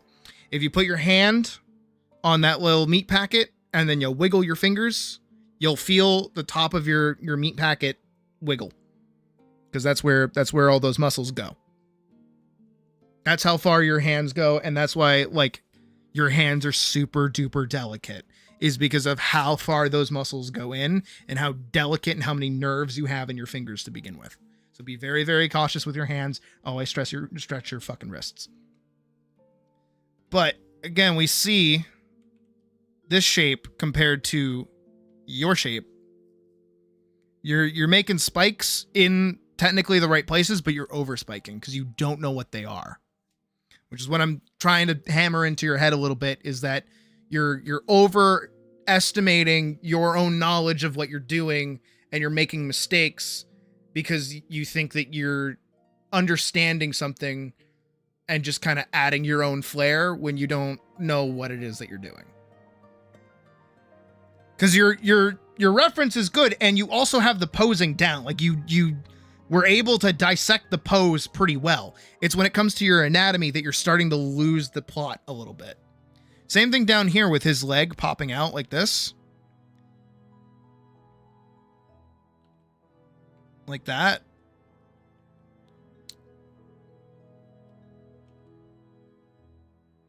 Yes, it's a little dip, but it isn't this substantial of a spike. See how much that's spiking out compared to how much this is just kind of bowing out? I mean, for me, my leg, my knee don't do that. But also, I got fat thighs. I will be dead honest. I got some fat fucking thighs. But my knee is not going to bend out that much from that angle. even though he is technically fucking Achilles or whoever with his rippling abs and shit. Same thing here as well. And this is also another problem with understanding when it comes to anatomy and just in general, is this idea of line contrast, right? You've probably seen it before if you've ever drawn somebody's face, or if you've ever looked at a person's face. Let me grab a person's face really quick. Man face. All right, let's do this guy. So we've got man. This is our friend man. This is man over here, right? This is man. Now man, you know, he's got some detail in his face a little bit, you know? So I'm going to try and I'm going to trace over man's face very quickly, right? And we're going to go like he's got his chin, and he's got his ears. Yeah, we can get his ears. There's that. And then he has his hair. We'll just do like some spikies for that. Spiky. Right. Now, you know, we're kind of getting into his face a little bit more, like his actual detailing. So now we're going to do his lips, and we're going to do the under part of his mouth, that we can even draw in his beard hair and his mustache. Sure, why not? We can add this little bit. And then we have like the underside of his nose, and this kind of goes in like that. Yada yada, and then we can do his eyes. Yep, there we go. But now, you know, we're getting there, and we'll add in his eyebrows too. Now that we've kind of drawn a bit of him, but you know, there's a bunch of other details in his face that I'm picking up on, right? Like we can see these wrinkles up here on in his eyebrows, right? We can see like these eye bags that he has here, right? And then he also has these little, like, you know, laugh lines, because that's where your cheek is. And then he's got all of those there. And are you noticing what's happening to his face as I'm doing that?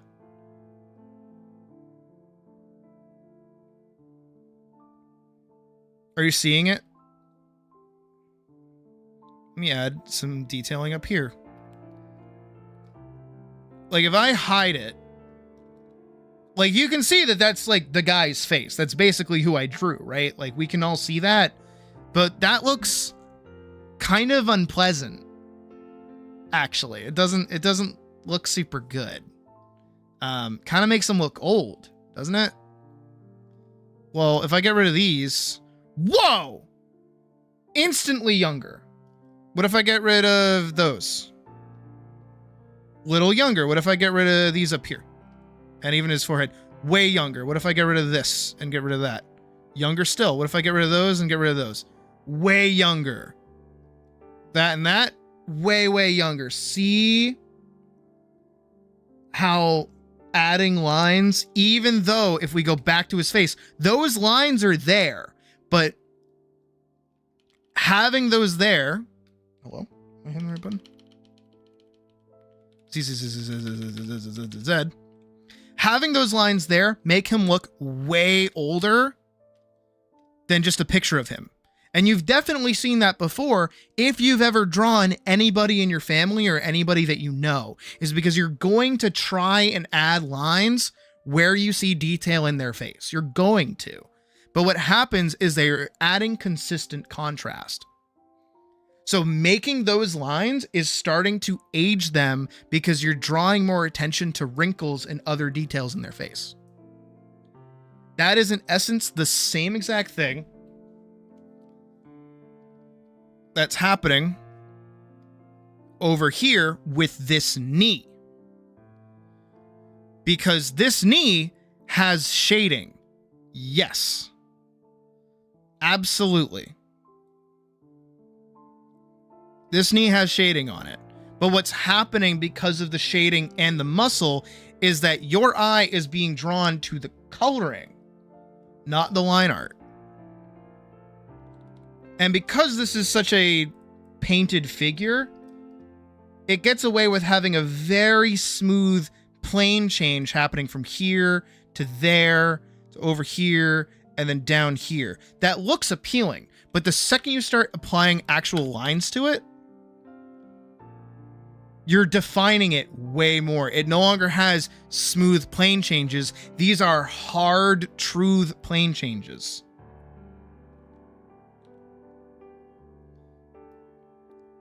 But this is the power of being an artist. If you get rid of that and instead just focus on the one little part of the leg, smooth everything over just a little bit.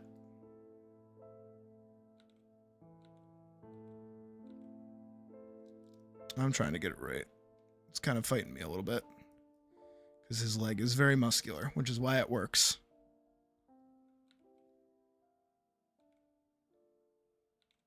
I'm just implying a few lines here and there to get a way different looking knee compared to the knee that you did.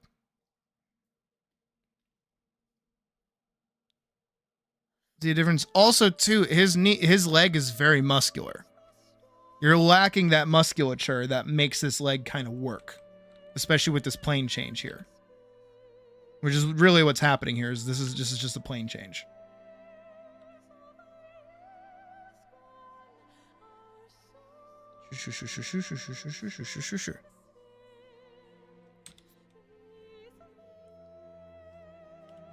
But if you knew that, which is the point of me doing these crits and teaching you these things in general, now that you know that, next time you look at something like that, you can pay a bit more attention to the musculature and the plane changes that are going on within the figure itself. Anatomy is super, super, super, super important. It's massively important because it is legitimately the building blocks for everything that you do. Ow. Me cracking my knuckles really hurt.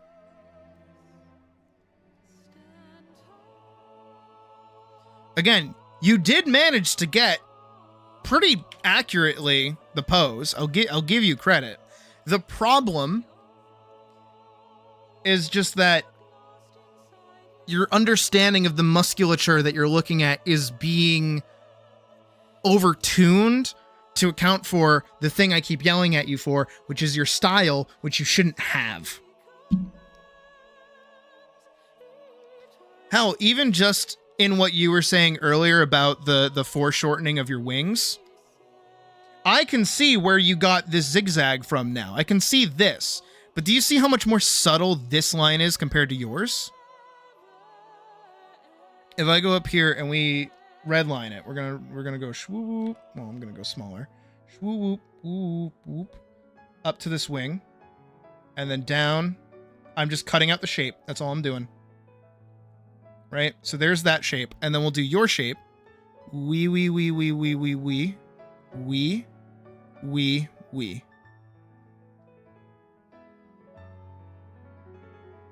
Do you see the huge difference in one little bladed wing to the other bladed wing? You've kind of got the same essence. Yes. You've got the little wiggles and you got the kind of knife shape to it. But this knife shape is a little more flat. It's got a rounder edge to it. It's got more of a point to it as well. And it is smaller. It is way smaller. You're allowed to ask advice for certain parts? I mean, of course you are.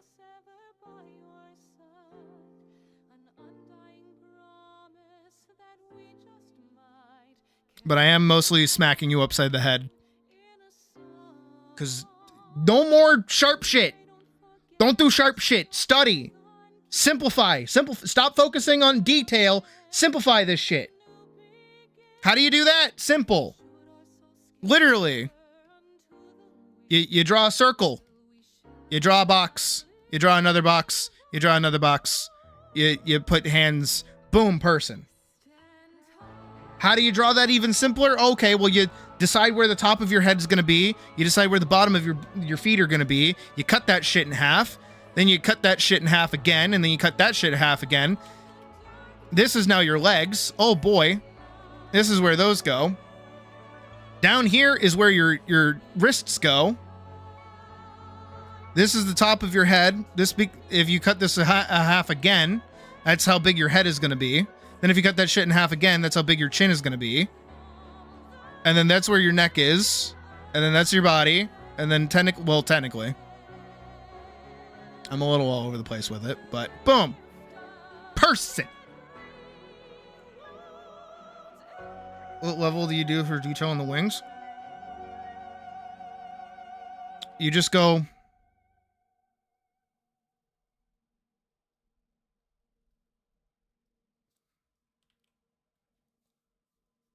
That's it. That's all you need. That's all you needed. You didn't need anything more than that. And then if you want to do the other side, just...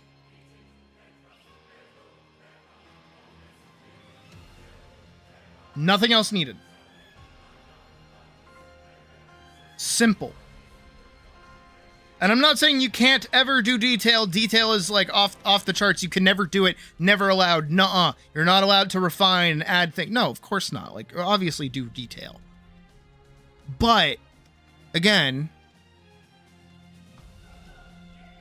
if you really think about what you're looking at here and how many little tiny problems that you have, it is compoundedly made worse purely because I can see how much time you spent working on this. It's the thing that I mentioned to Hollowed when I do his critiques as well, is that every single time he doesn't add detail to something, I notice it because of how much detail he does add. The inverse is also true. When I notice mistakes that you've made, but I see how much time you've put into this, they stand out to me far more than any of your extra little bits and baubles. Coming to me and saying that you're proud of how much work and time and effort you put into the wings makes me very upset, because everything else is skewed and broken and not demonstrating knowledge, when probably if you spent a little longer in the sketch phase and figuring out different things and even just studying your anatomy in general, none of those things would be a problem, and then you could still spend as much time on the wings as needed. You've watched me here. You know what? I have a special gift for you guys. You guys get to see it ahead of time. Where is it?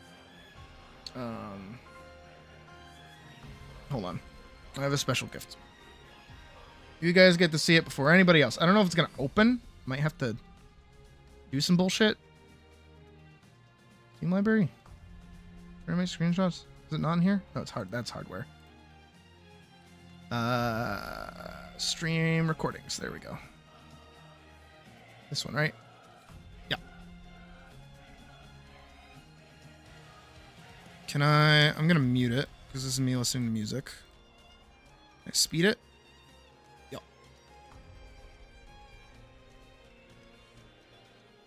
You guys have seen me draw like a couple hundred times at this point.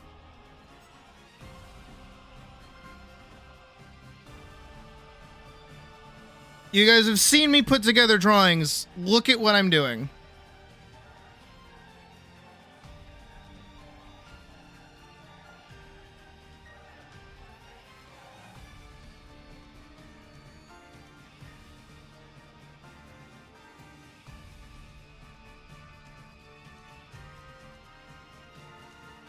Do you see how I block out the pose pretty much immediately?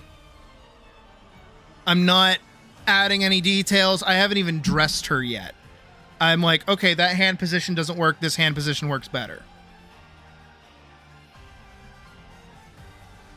I haven't given her hair. I haven't figured out anything yet. I'm like, okay, this is where I want her eye to be. I'm going to redefine these portions of her body a bit more. I'm going to say, okay, this is where her foot is. This is where her other foot is. I know you can't really see it because I'm in the way, but still. I'm like, okay, that's where her tail's going to be. That's the shape for her dress. Look at how little proper detail there is to get that shape down. I am not individually drawing each plate or pleat for her dress, right? I'm figuring out where her foot is going to be positioned in general. I'll figure out more about it later. I'm adding more definition to her hips so I know the orientation of her body. Adding her tail because it's coming out the back of her that's all I did was 3 swoops. 3 swoops and her dress is done. Nothing more. Don't need anything else than that. But then I'm like, okay, now I need to start defining, like, all right, where do these different pleats go? Do these work like here? Do they go here? Very quick, very decisive. It has made 2 minutes and 47 seconds have passed. I know you can't see it, but this has been 2 minutes and 47 seconds. I know we're at 2 times speed, but already I've managed this in 3 minutes. There's still another hour to go. I'm not going to make you sit through the whole hour. This is going to be a speed paint for the video I'm working on. But see, now I'm figuring out where her hair goes, and I'm like, all right, it's going to be spiky like this. And I'm like, all right, then her ears go over here. Now, this is very important, is look how simple I made the ears. There's next to no detail. They're just like little fucking triangles shooting at the top of her head, right? Midway through, I don't know when it happened specifically. I remember going really into detail on this. And then I block out almost immediately how big her sword is going to be. It's like, okay, it's going to go there. And now I'm hitting a point where I'm like, oh, my ear is like conflicting with making this work. I don't like the position of this ear. So you know what I'm going to do? I'm going to move on for a second. I'll come back to it in a sec. Because I'm going to handle the feet instead. This is me figuring out how I want the foot to look.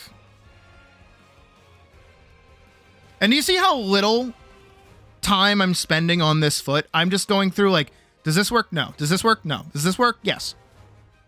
I'm taking no time and I'm not really putting in all too much detail. I'm just being like, this is where it's going to go. All right, that works fine. This works fine. All these shapes are okay. I'm liking how these shapes are turning out. Add a little bit of detail to the boot. That's fine. And then we go over to the other boot and I'm like, all right, we'll do this and that and blah, blah, blah. Make that all work. That's fine. Adding a little bit of coloring to the leg. And then I hit this point. I think it's about here where I'm like adjusting the size of it. I know you can't do that when you have like a regular thing. And I'm like, all right, let's really I struggle for a while to get this down. I'm really just keeping everything simple. You've already seen. We are now 6 minutes in. The pose is starting to take shape. I'm trying to get this sword thing to work, and I think I hit this point where I'm like, I don't like where the ears are. And I'm like, all right, would that work better? And I'm like, yep. So then I go in and I erase those ears. I spent no time on those ears, so it does not hurt me at all to erase them. And then I just go, whoop. And eventually I get the right shape and I'm happy with it. And then I added like 2 V's and I'm done.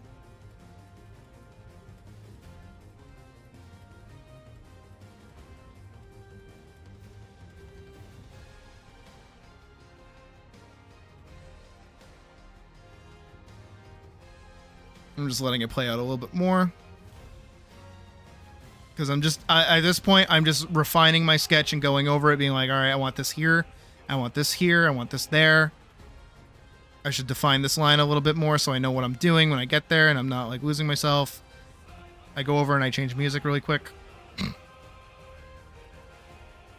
I would skip ahead. So this sketch took me about 10 minutes. Right? Because we're coming up on like 8:40. Like, all right, that's where her chest is going to be. Like redefining where her hair is going to go.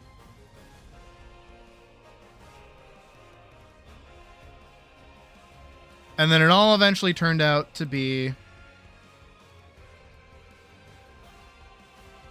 as you guys have probably hopefully seen,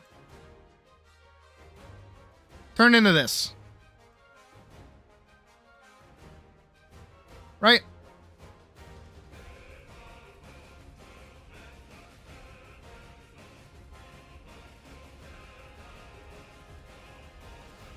Doing a fight for me. That'd be fun.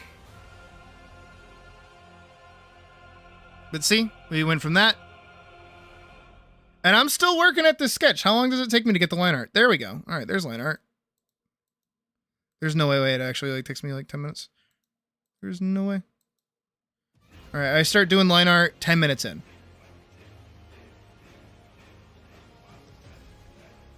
So it took 10 minutes to get the sketch for this, and then all I did was line it. This is like next to nothing from the sketch, right? That sketch carried over to this drawing entirely.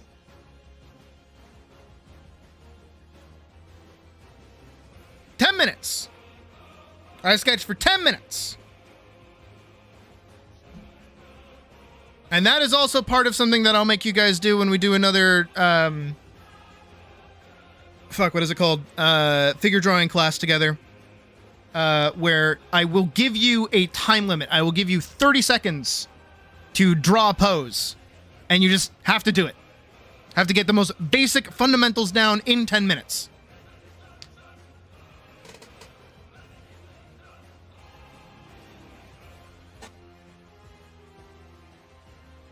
Super simple. Super quick. Because you need that flash to be able to see it. Hi, Wendy. Magic. Wiggle, wiggle, wiggle. Because again, I see in this, it's not bad. You didn't do a bad job. But I see that you're making decisions that are harming yourself.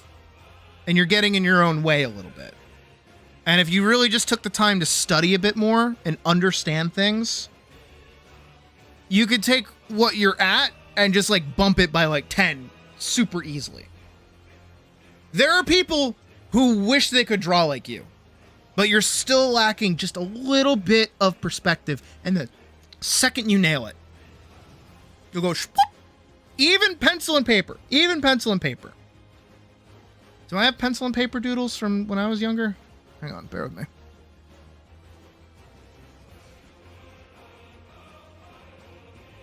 Also boss music. Sorry, I had to clear my throat.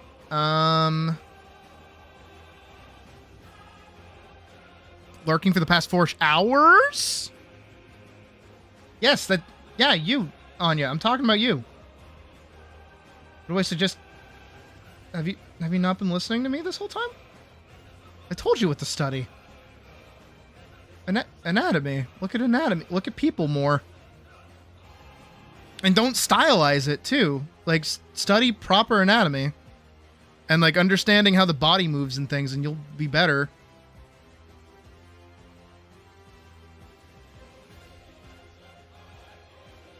Similar things ish too. Don't do that. Don't do that.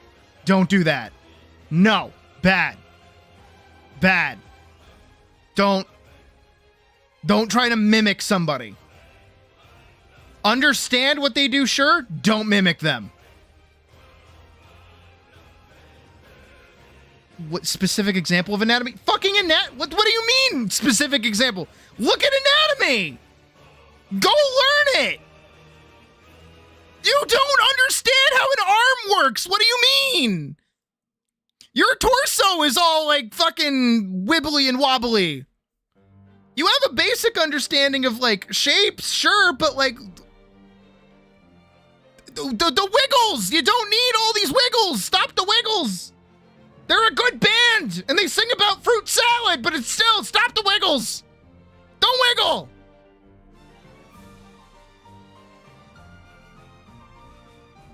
Hold on, I'm trying to find... Can I find... I have to go like old. I have to go like old drawings. Are they in here? No, it's ancient hardware. Other one? Drawings, old, here we go. I find them there. They should all like be right next to each other. Here we go. This is technically a pencil drawing. I mean, it's got ink on it, but...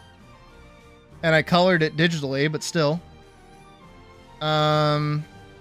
This is an old pencil drawing.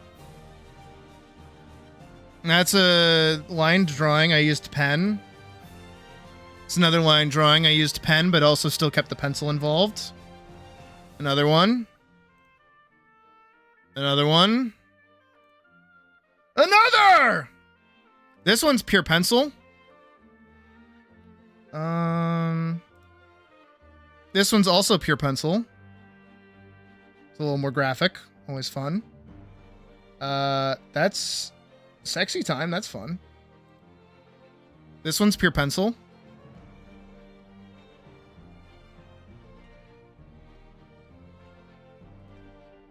Here's a pencil sketch that I did very quickly.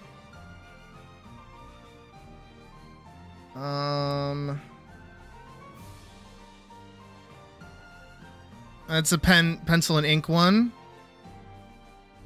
That's a... I think that's pencil and ink. It looks like pencil and ink.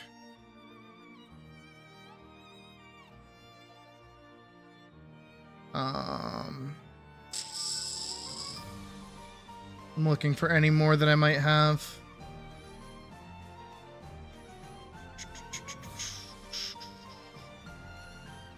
And before you go... Oh, here's another one. Here's Rauta. It's an old Rauta.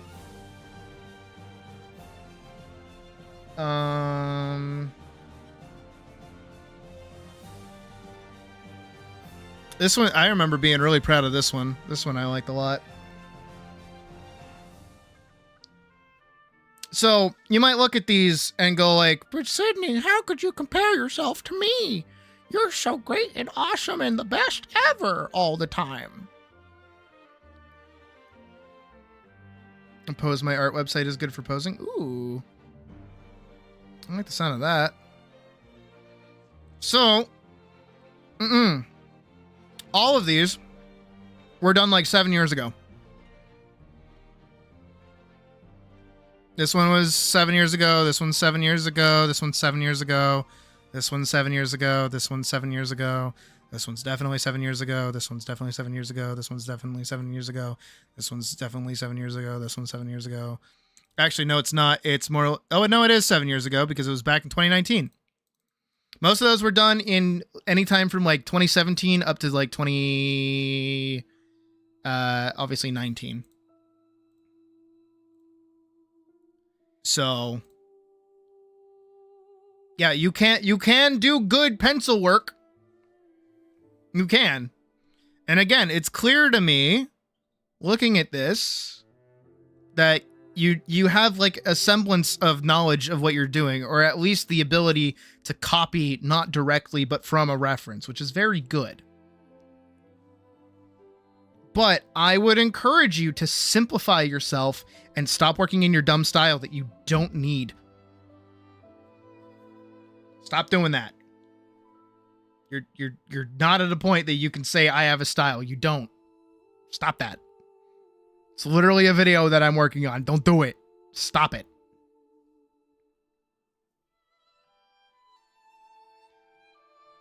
Listen to teacher. Teacher knows best. It's going to make you better.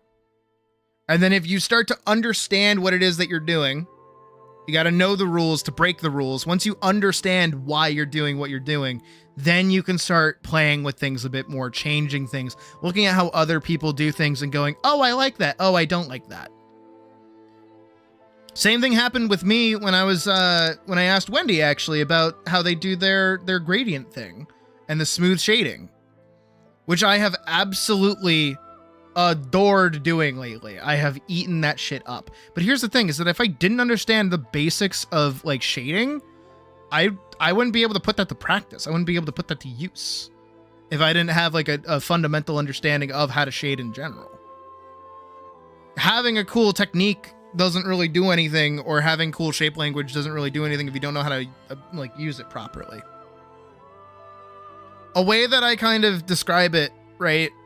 And it's going to go into the video, so you're getting an extra sneak peek at it, is that a food analogy incoming for those who hate food analogies, I guess. Having an art style when you don't understand what you're doing is like being a baker and putting things in a cake because you like them. Now, if somebody likes onions in their cake and they put onions in every single cake they bake, does that mean that they can't like that cake? No. Of course they can. They made it. They can enjoy that cake. They can eat that shit up with all the onions in the world. That's totally fine. Right? That's cool. That's awesome. We like that. But here's the thing, is that if you turn around and you go to like a different baker and you say, "Hello, baker, I would like you to try my onion cake." And then they try it and they go, "Oh, fucking shit. Why'd you put onions in this shit? Why'd you do that? You fucking weirdo. That's fucking gross. Get those out of there." And then you go, "But it's my decision to put onions in the cake. How dare you not like my cake that has onions in it? How dare you, sir? How dare you?" Right? That's what it sounds like when somebody goes, "But it's my style. Don't say anything about it." Bro, who do you think you are? Do you think you're panty and stocking? Do you think you're the Powerpuff Girls? Like, who do you think you are to be able to be like, "No, it's just my style"? You can't even replicate your own decision making in something else because your decisions don't make any sense. You just kind of like flux around and copy and paste what you think works and what doesn't. I'm not saying you directly. I'm saying I'm like talking to a straw man at this point. So I'm going to smack it out of your head. No more art style. You have lost art style privileges. You are not allowed to do that. Instead, you're going to focus on your mark making. Yep, it's a word. You're going to focus on your mark making. You're going to get consistent marks. You're going to learn anatomy. That's what you're going to go do. You're going to go understand the ins and outs of how the human body moves. There you go. That's what you're going to do.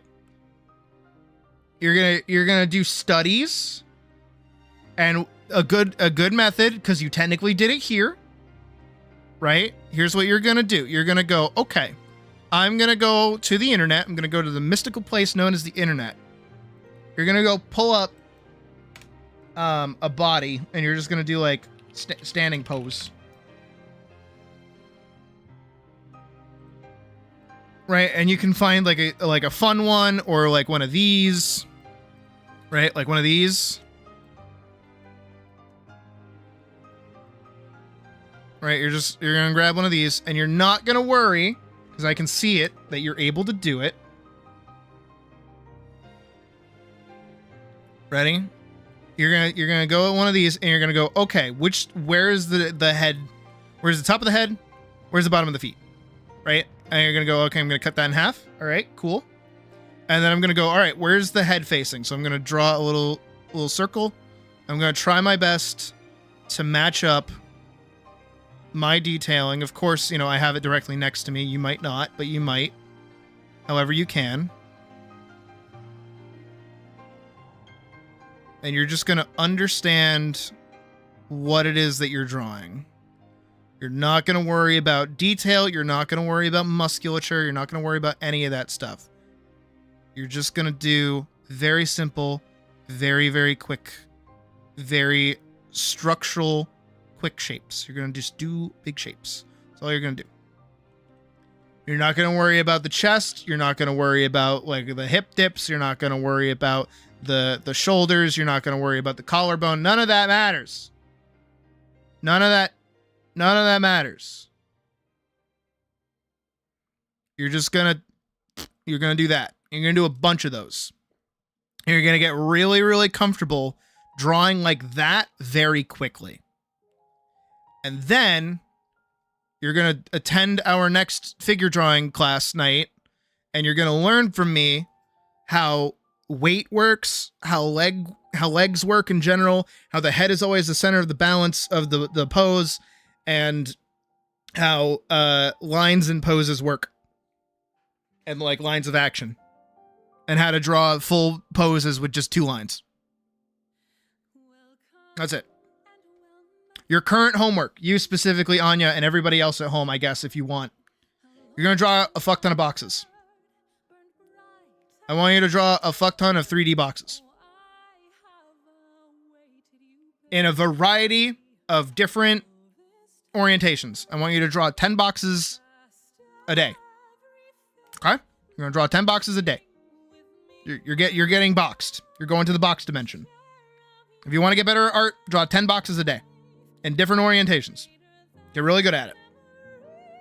You will thank me later. Rotate the cube, not the cow. There you go. There's your advice. There's your homework. Draw a fuck ton of cubes.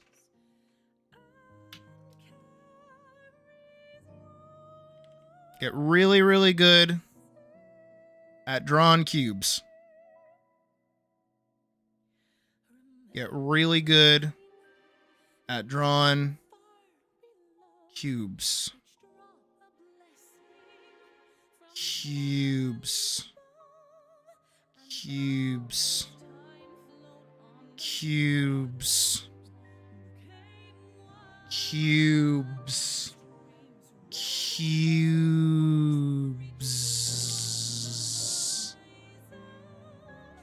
Cubes. Cubes! Cubes!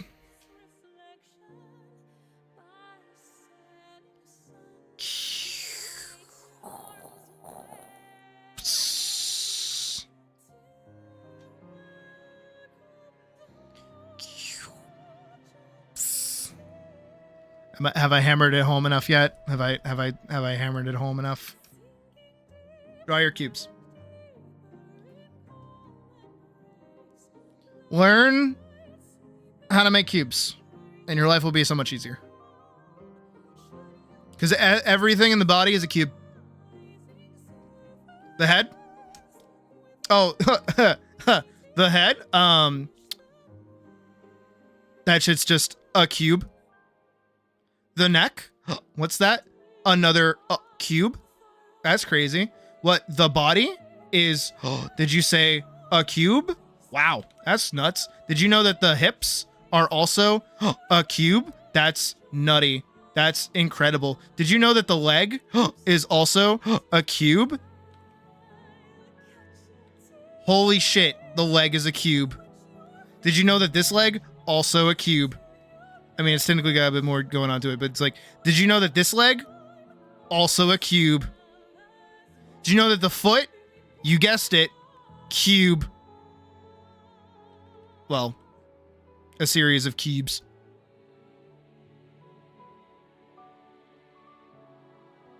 Cube. Did you know that the hand is just a cube?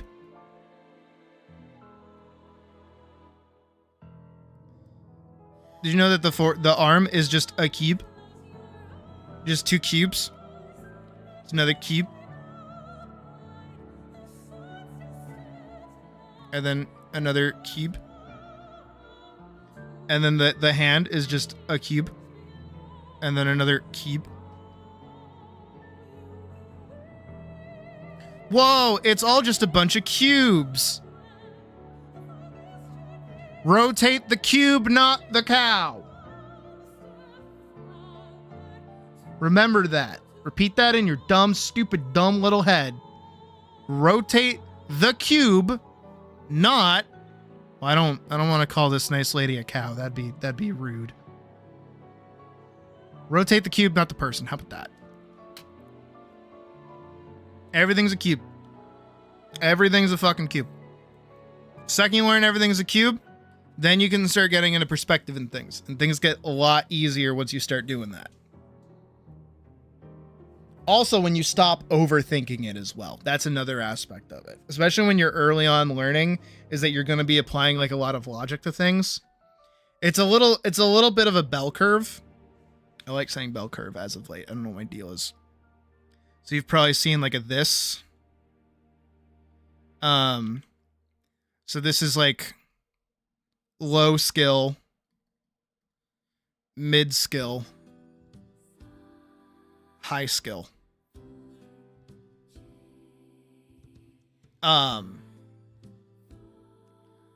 at low skill, you're just going to be like, I'm going to slap shit where I think it goes. And then at mid skill, it's like, I have to painstakingly plan out exactly where everything needs to be so that I can understand the individual implications of how each body part is going to move with each other, and then also understand how the muscles work with it. And then when it comes to high skill, it's, I'm going to slap shit where I think it should be.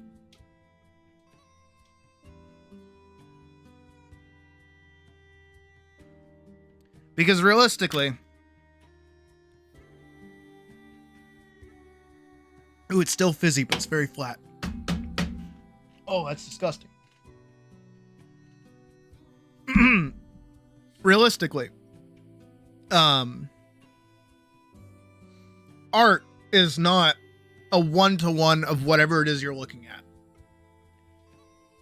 Unless you're doing a still life, but even then doing a still life properly is not copying and pasting exactly what you see on screen. We have cameras nowadays, right? We have printers. You're not a printer, you're a fucking artist, right? Don't just look at something and go, bzz, bzz, bzz, bzz. That's not the point. When it comes to making art, you're adding your own voice to it. You're adding your own perspective to it. But here's the other side of doing that exact same thing, is that you don't know what your voice is at all. You don't. Don't try to seek out your voice. Think of it like a cat. Think of it like a cat. You guys ever like try to pet a cat before? You know how you go up to a cat and you're like, "Hi kitty, I'm here to pet you." And the cat goes, "Fuck off!" And then it leaves, right?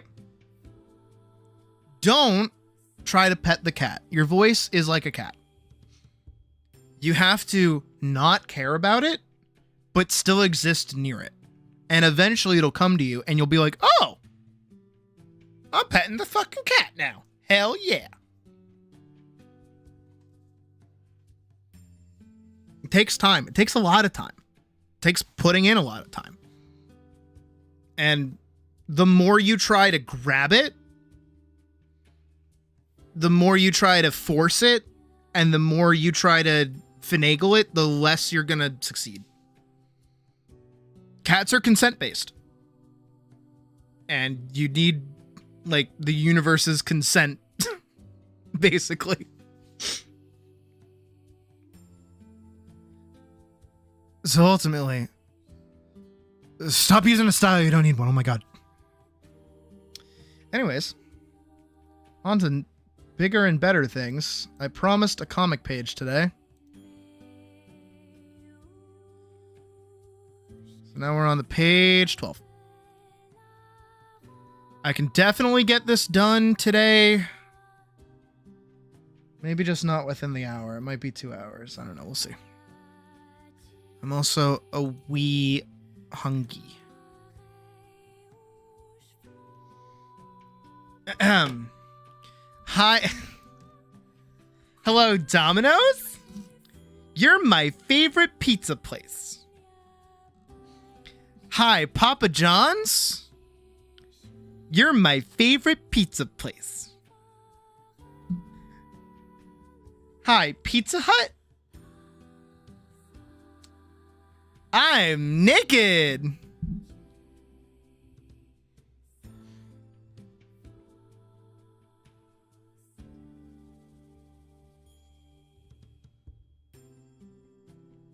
Did I see the thing you sent? Did you send me a thing? What did you send? Oh, the hand?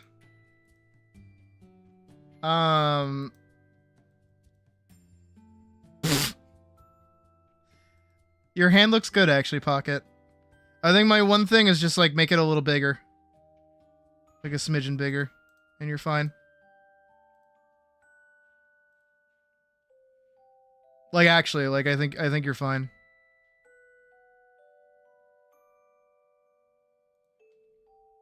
Alright, let's see.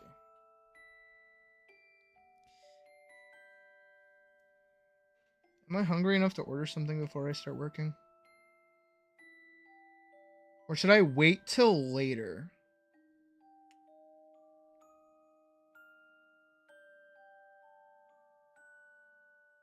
I think I'm gonna wait till it. You know what I'm gonna do? I'm gonna wait till later. And then we're gonna watch a movie together. I think that's what we're gonna do. But I don't know if I want to watch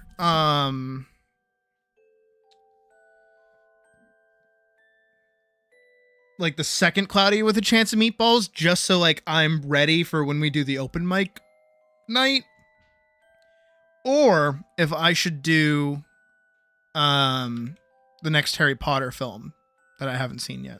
Well, have a good night, Pravis.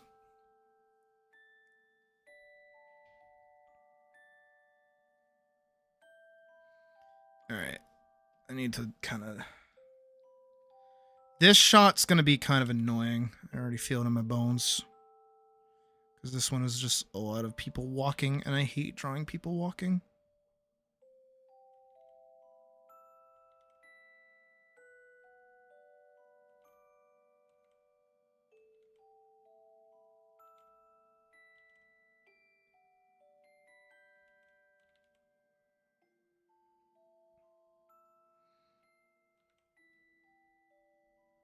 Again, you guys get to watch me, like, just blitz through this so quickly.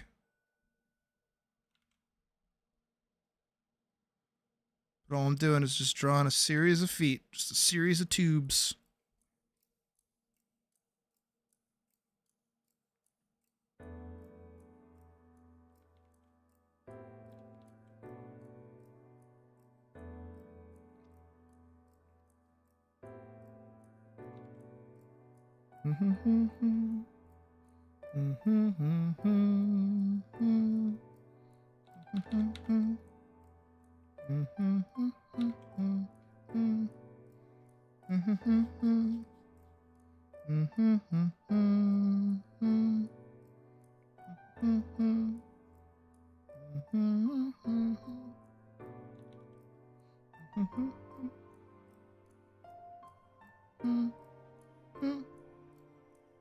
Is it too risque? No. What? Do you not see Elise over there in the fucking jar? Are you kidding me? That shit's like normal. If anything, that thing's too safe for work. What do you mean?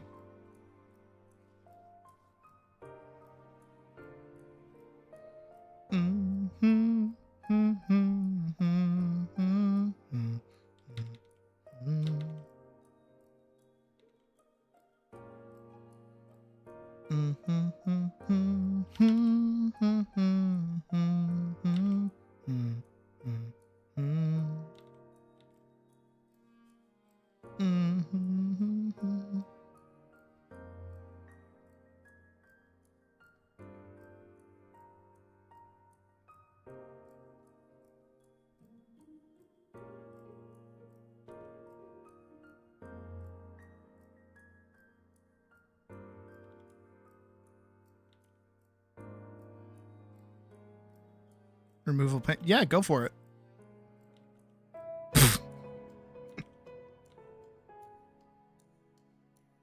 Pocket, I drew Rauta without a shirt on yesterday. I think you're definitely playing it safe right now.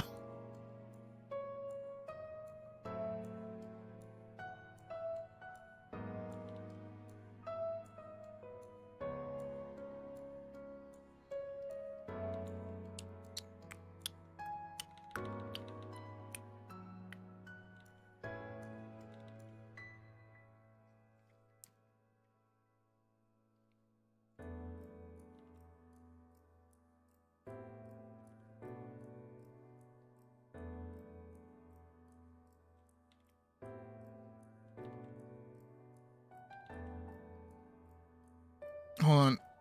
Hang on, really quickly. I gotta draw a thing for Pocket really quick. Pocket, I'm so sorry for what I'm about to send you.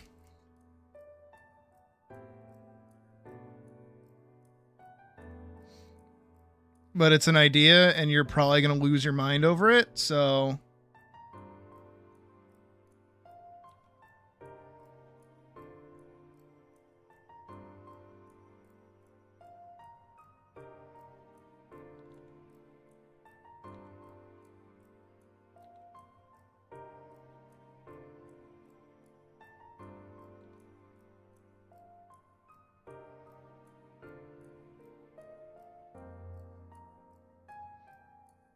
Like if you want too saucy for the server, I got you.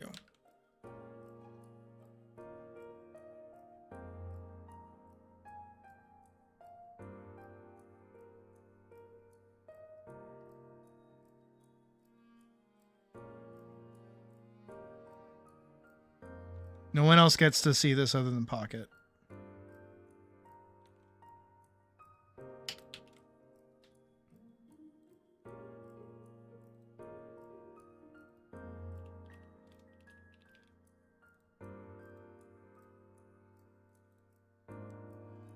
In fact, after I send it to Pocket, I'm probably going to delete it.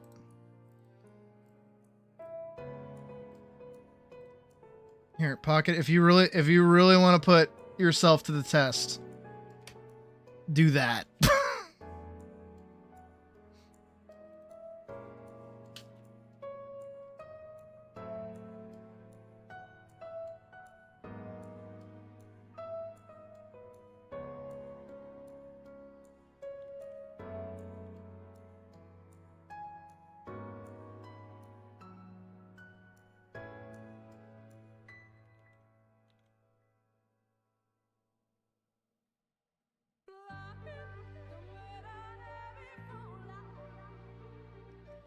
Oh, right, I swap back over to this.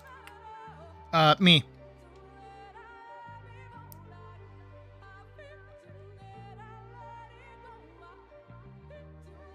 Pocket's gonna get their own fucking $30 their own $30 Patreon at this rate.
Pocket's definitely gonna yell at me for these horse hooves, but I don't care.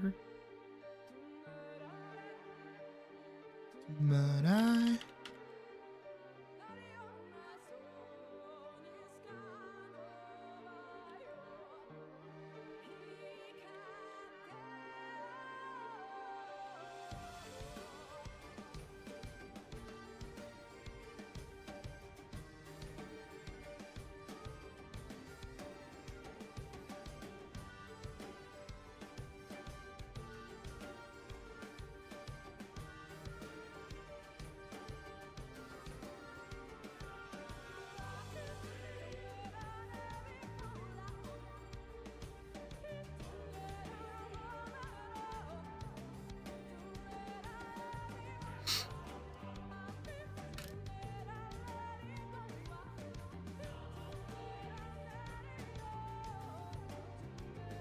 All right, well, I give my wrist a little second to breathe.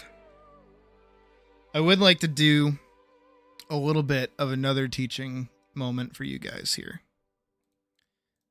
So I'm gonna give you a little bit of an insider's look into how I'm writing Paladin. Okay. Again, this is purely to give my wrist a second to breathe. Okay, we're playing Lahi again. Can we not?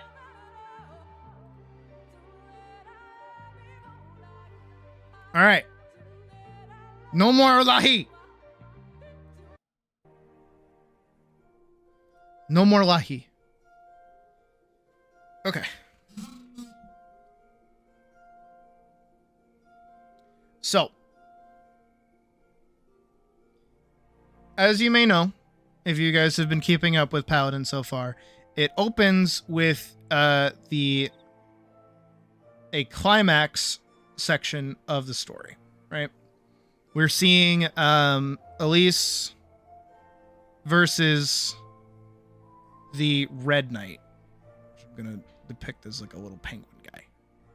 He's got 2 swords, right? So we see this moment, and this is the equivalent of our first 30 seconds / our first 10, like, first sentence. We're immediately told. Here, I'll pull it up. Again, I'm giving my wrist a break before I do line art, so I'm just using this as an excuse to talk. Not this one. Fixed one. We are immediately welcomed by all of this imagery.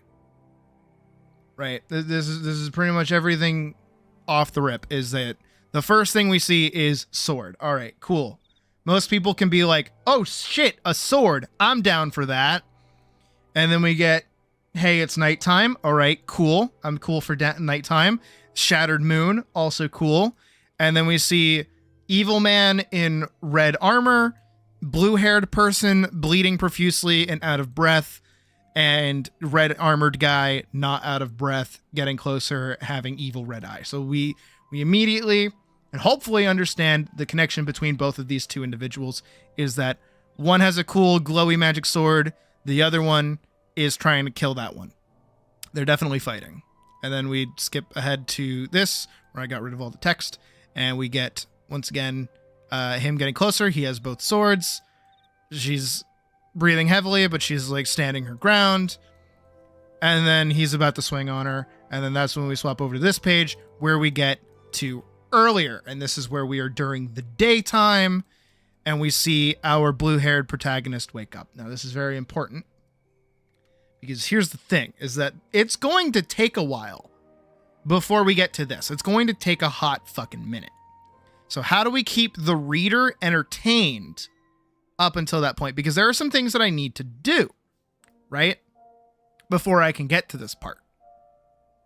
Well, first thing I have to do is establish how we get here and who this character even is, so that you care about her when she gets to this point. All we know is that there's going to be a fight. There's going to be a fight with this magic sword and one character's almost dead. We want to know what happens, right? That's kind of the draw-in, is like, do you want to know what happens to this character? Cool. Well, let me introduce you to this character before I tell you what happens to them, right? And this is where we get her morning routine, her getting all dressed, her being cute, her having big boobs. Everybody likes it. Hooray. And then we see a little bit of personality where she decides to run along the rooftops for her job. We get introduced to the city. Hooray. And then she shows up at work. We get a little bit of a character introduction where she's talking to her boss, who's like, you know, yelling at her for being late. So we know she's a bit like lackadaisical. She doesn't really have like super high priority responsibilities.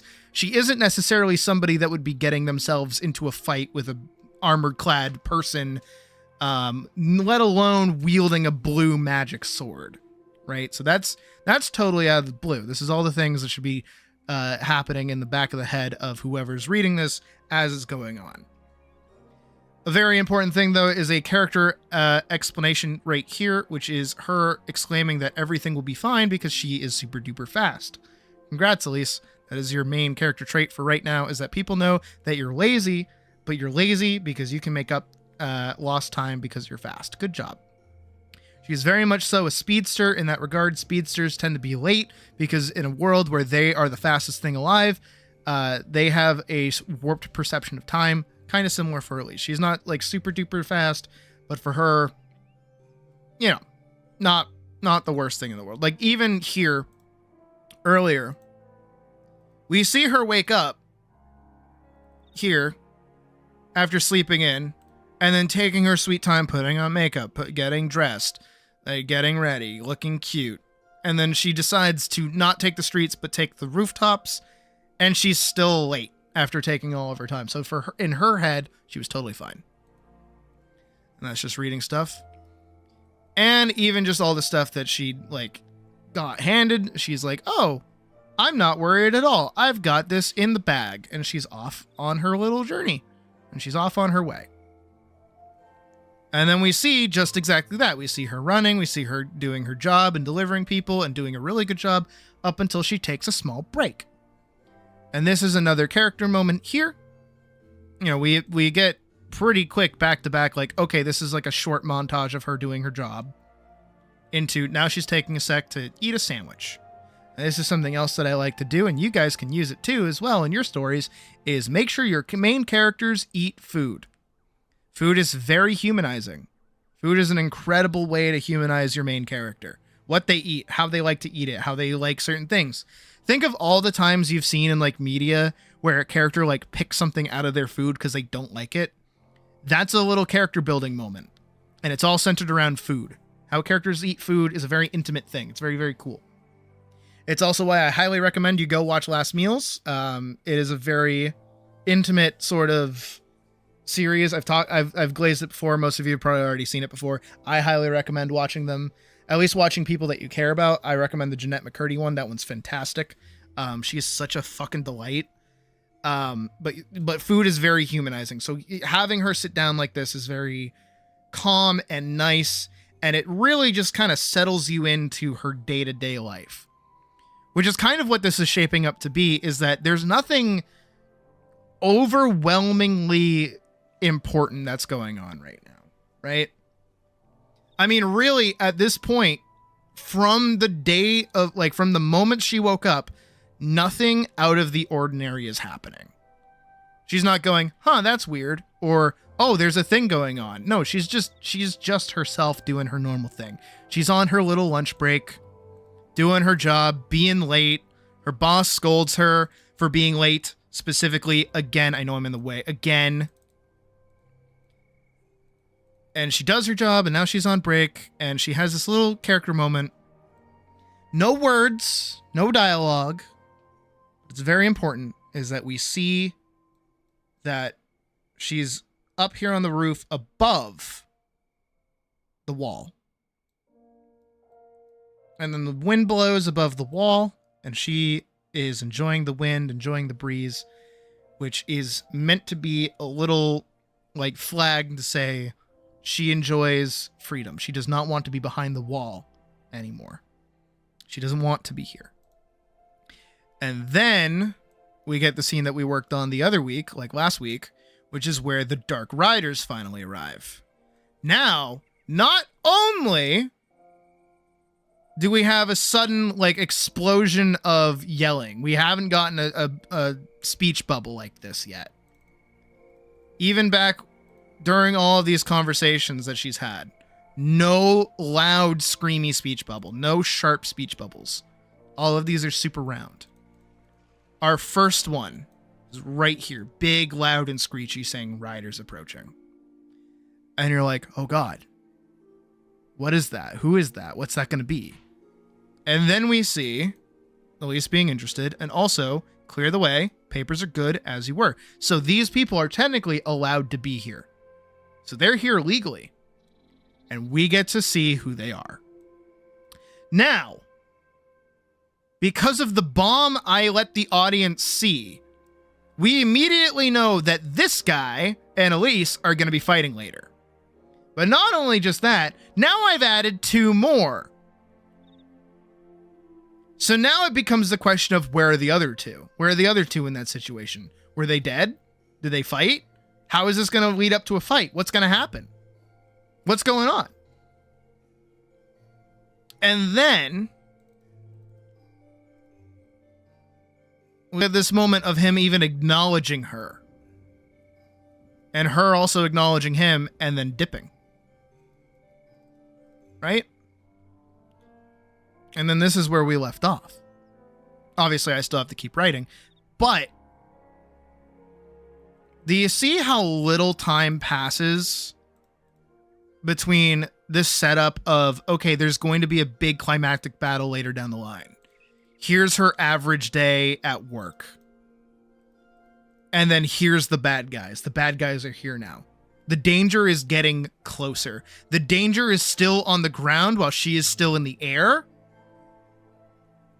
She gets to be up here. They're down here. She has the freedom to be able to move around totally free. She's not being hunted. She's fine. Everything's okay. And then that's where we end up in the scene that we're working on right now, which is the knight talking to his subordinate. And even here, he's going to mention that, like, Elise isn't a problem. Specifically, nothing, merely a child playing on the roofs. These cities are so uncivilized, so we now know that he's not from here. Ooh. A little bit of dialogue, a little bit of character building, because he sees this as an uncivilized location. He is othering the city that he is now in.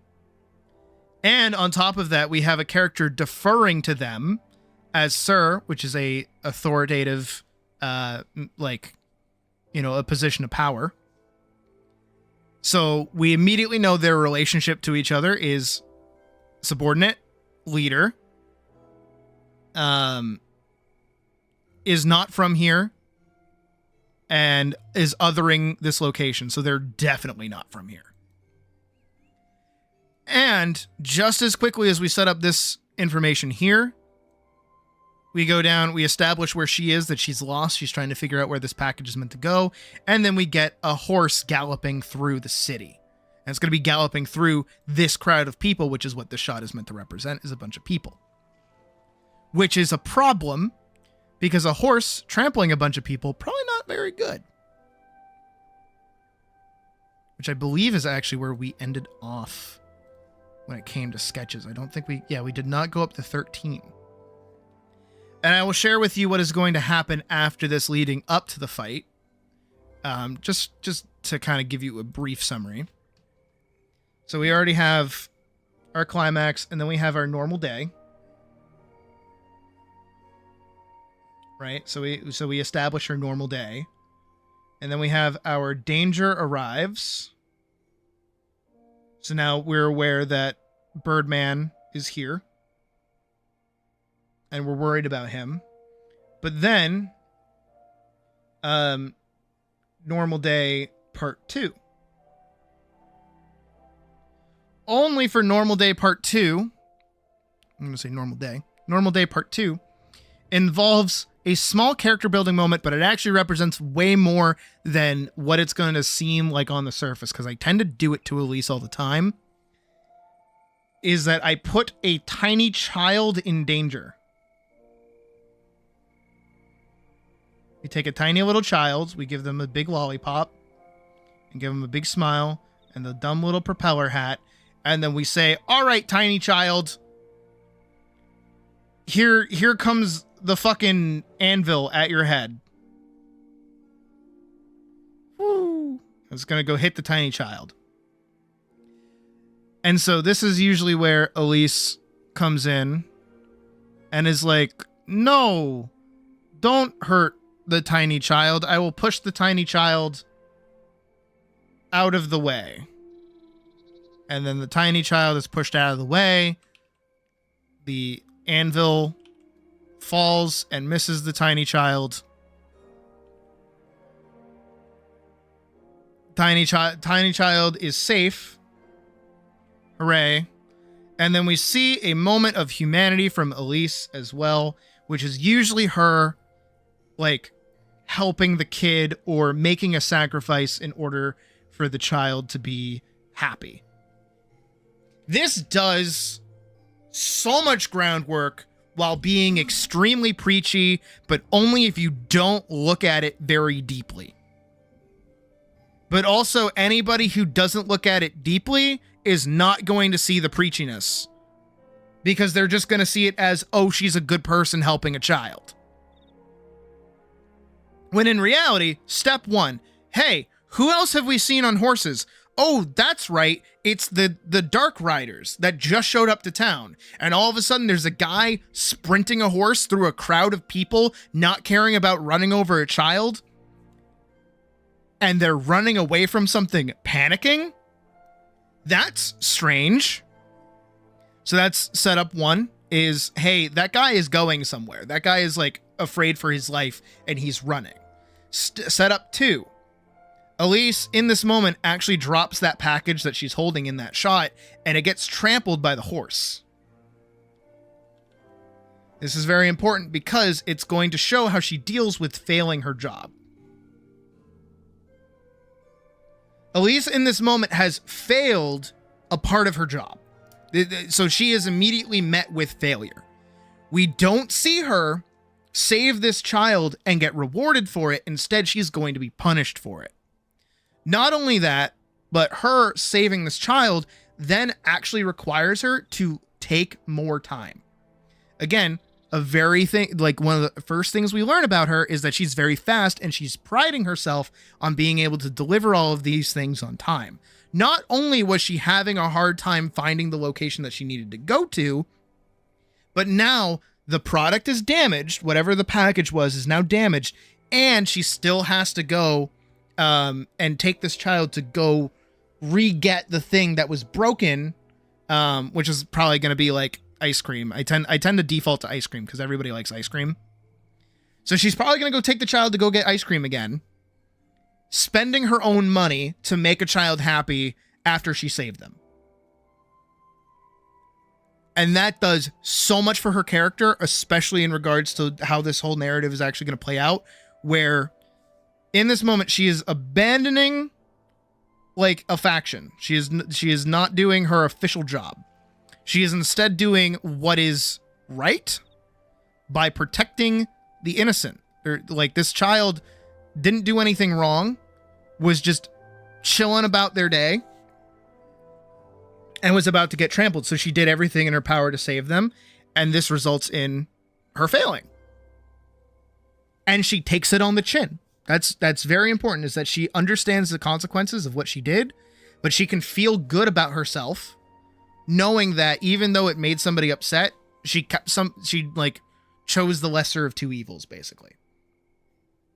Which, again, character building moment for her.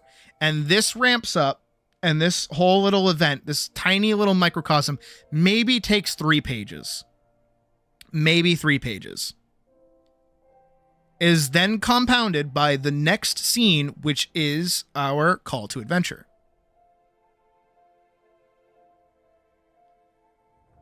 Elise is going to arrive back at the post office. She's going to be back, and the sun is going to be setting. So it's going to be now hitting twilight. This is very important because, again, if you remember, in the thing that we set up earlier on, it's nighttime. We established that it is nighttime, that the moon is in the sky. It is not early nighttime, it is almost late nighttime. Whether it's late night or early night, it doesn't matter. It's still nighttime. And then we see this is the morning. And then when we come back, it's going to be twilight. So we're getting closer and closer to the fight. This is being done through time. I'm not telling you what time it is verbally or with a clock or anything. I'm letting the set dressing and the establishing shots do that work for me. Right? And then this is when we're going to see that horse that we saw earlier outside of the delivery center, right? Outside of there. So keen-eyed people, or you guys here who are listening to me talk about this, are going to go, hey, that's the horse that almost ran over that kid. Why is this horse here? And then Elise is going to go in and she's going to report that she broke the thing, totally expecting a punishment, totally ready for it, only for something way more important to be happening, and that is our mystery character demanding that they deliver a package right now. And it has to go outside the walls. And they're getting animated. They are getting very, very ecstatic. They are very agitated. And Elise walks in, and whatever she was just dealing with, whatever normal shit was happening to her, no longer matters. Plus, in her mind, this is another part of her character. This is another character building moment right here. In her mind, she has done something wrong. She has made a mistake and she wants to make up for it. How does she plan to make up for it? By taking on a challenge. And this is the challenge that she's going to undertake. She'll be like, I can go deliver it to the other city. I'll do it. I'll get there. I'll stay the night and I'll come back. And I'll be back in the morning. No problem. Quick 1-2. And her boss is like, I'm not cool with you doing that. I don't want you to do that. And Elise will push because she's like, in her mind, she's like, this will make up for me fucking up earlier. This is going to make up for it. It's a very small thing because even though this guy's like animated as fuck, she's not really paying attention to the overall story or anything else going on right now. All she sees is that she can make up for somebody else, like her fuck up. And then that is how she gets the package that then contains the crystal, that then contains the sword, which now, as it's hitting twilight and the moon is beginning to rise, we now know with every establishing shot, we're getting closer and closer and closer to this. We have all the little puzzle pieces at this point coming together. We don't need to know that the red guy, right? The big, evil, scary red guy is here for the sword. We can just infer that. Somehow, that sword is in the little package. We don't know how, but we know that it's going to lead to this point. Not only just that, we know it's going to be Elise versus the red guy. And Elise is going to be fucked up. And it's going to get to the point where he's about to hit her.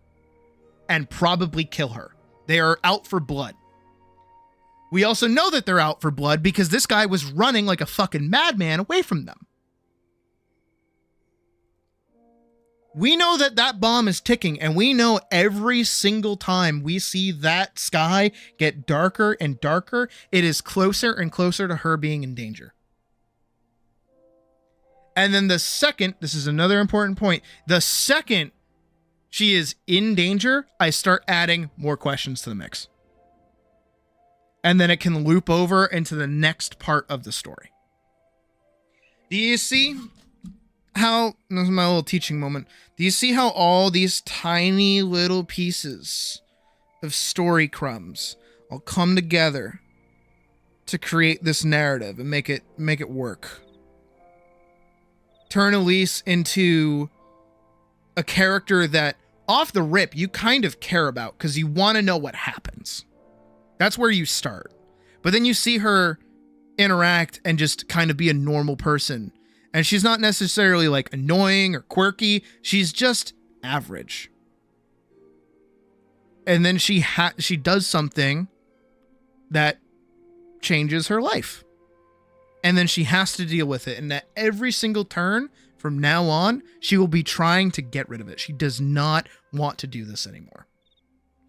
And every time she denies it, it proves more and more that she is the person that is meant to be doing the things that she's supposed to do. Every little thing loops together. And I hope all of that makes sense. Because that's what we have to work on.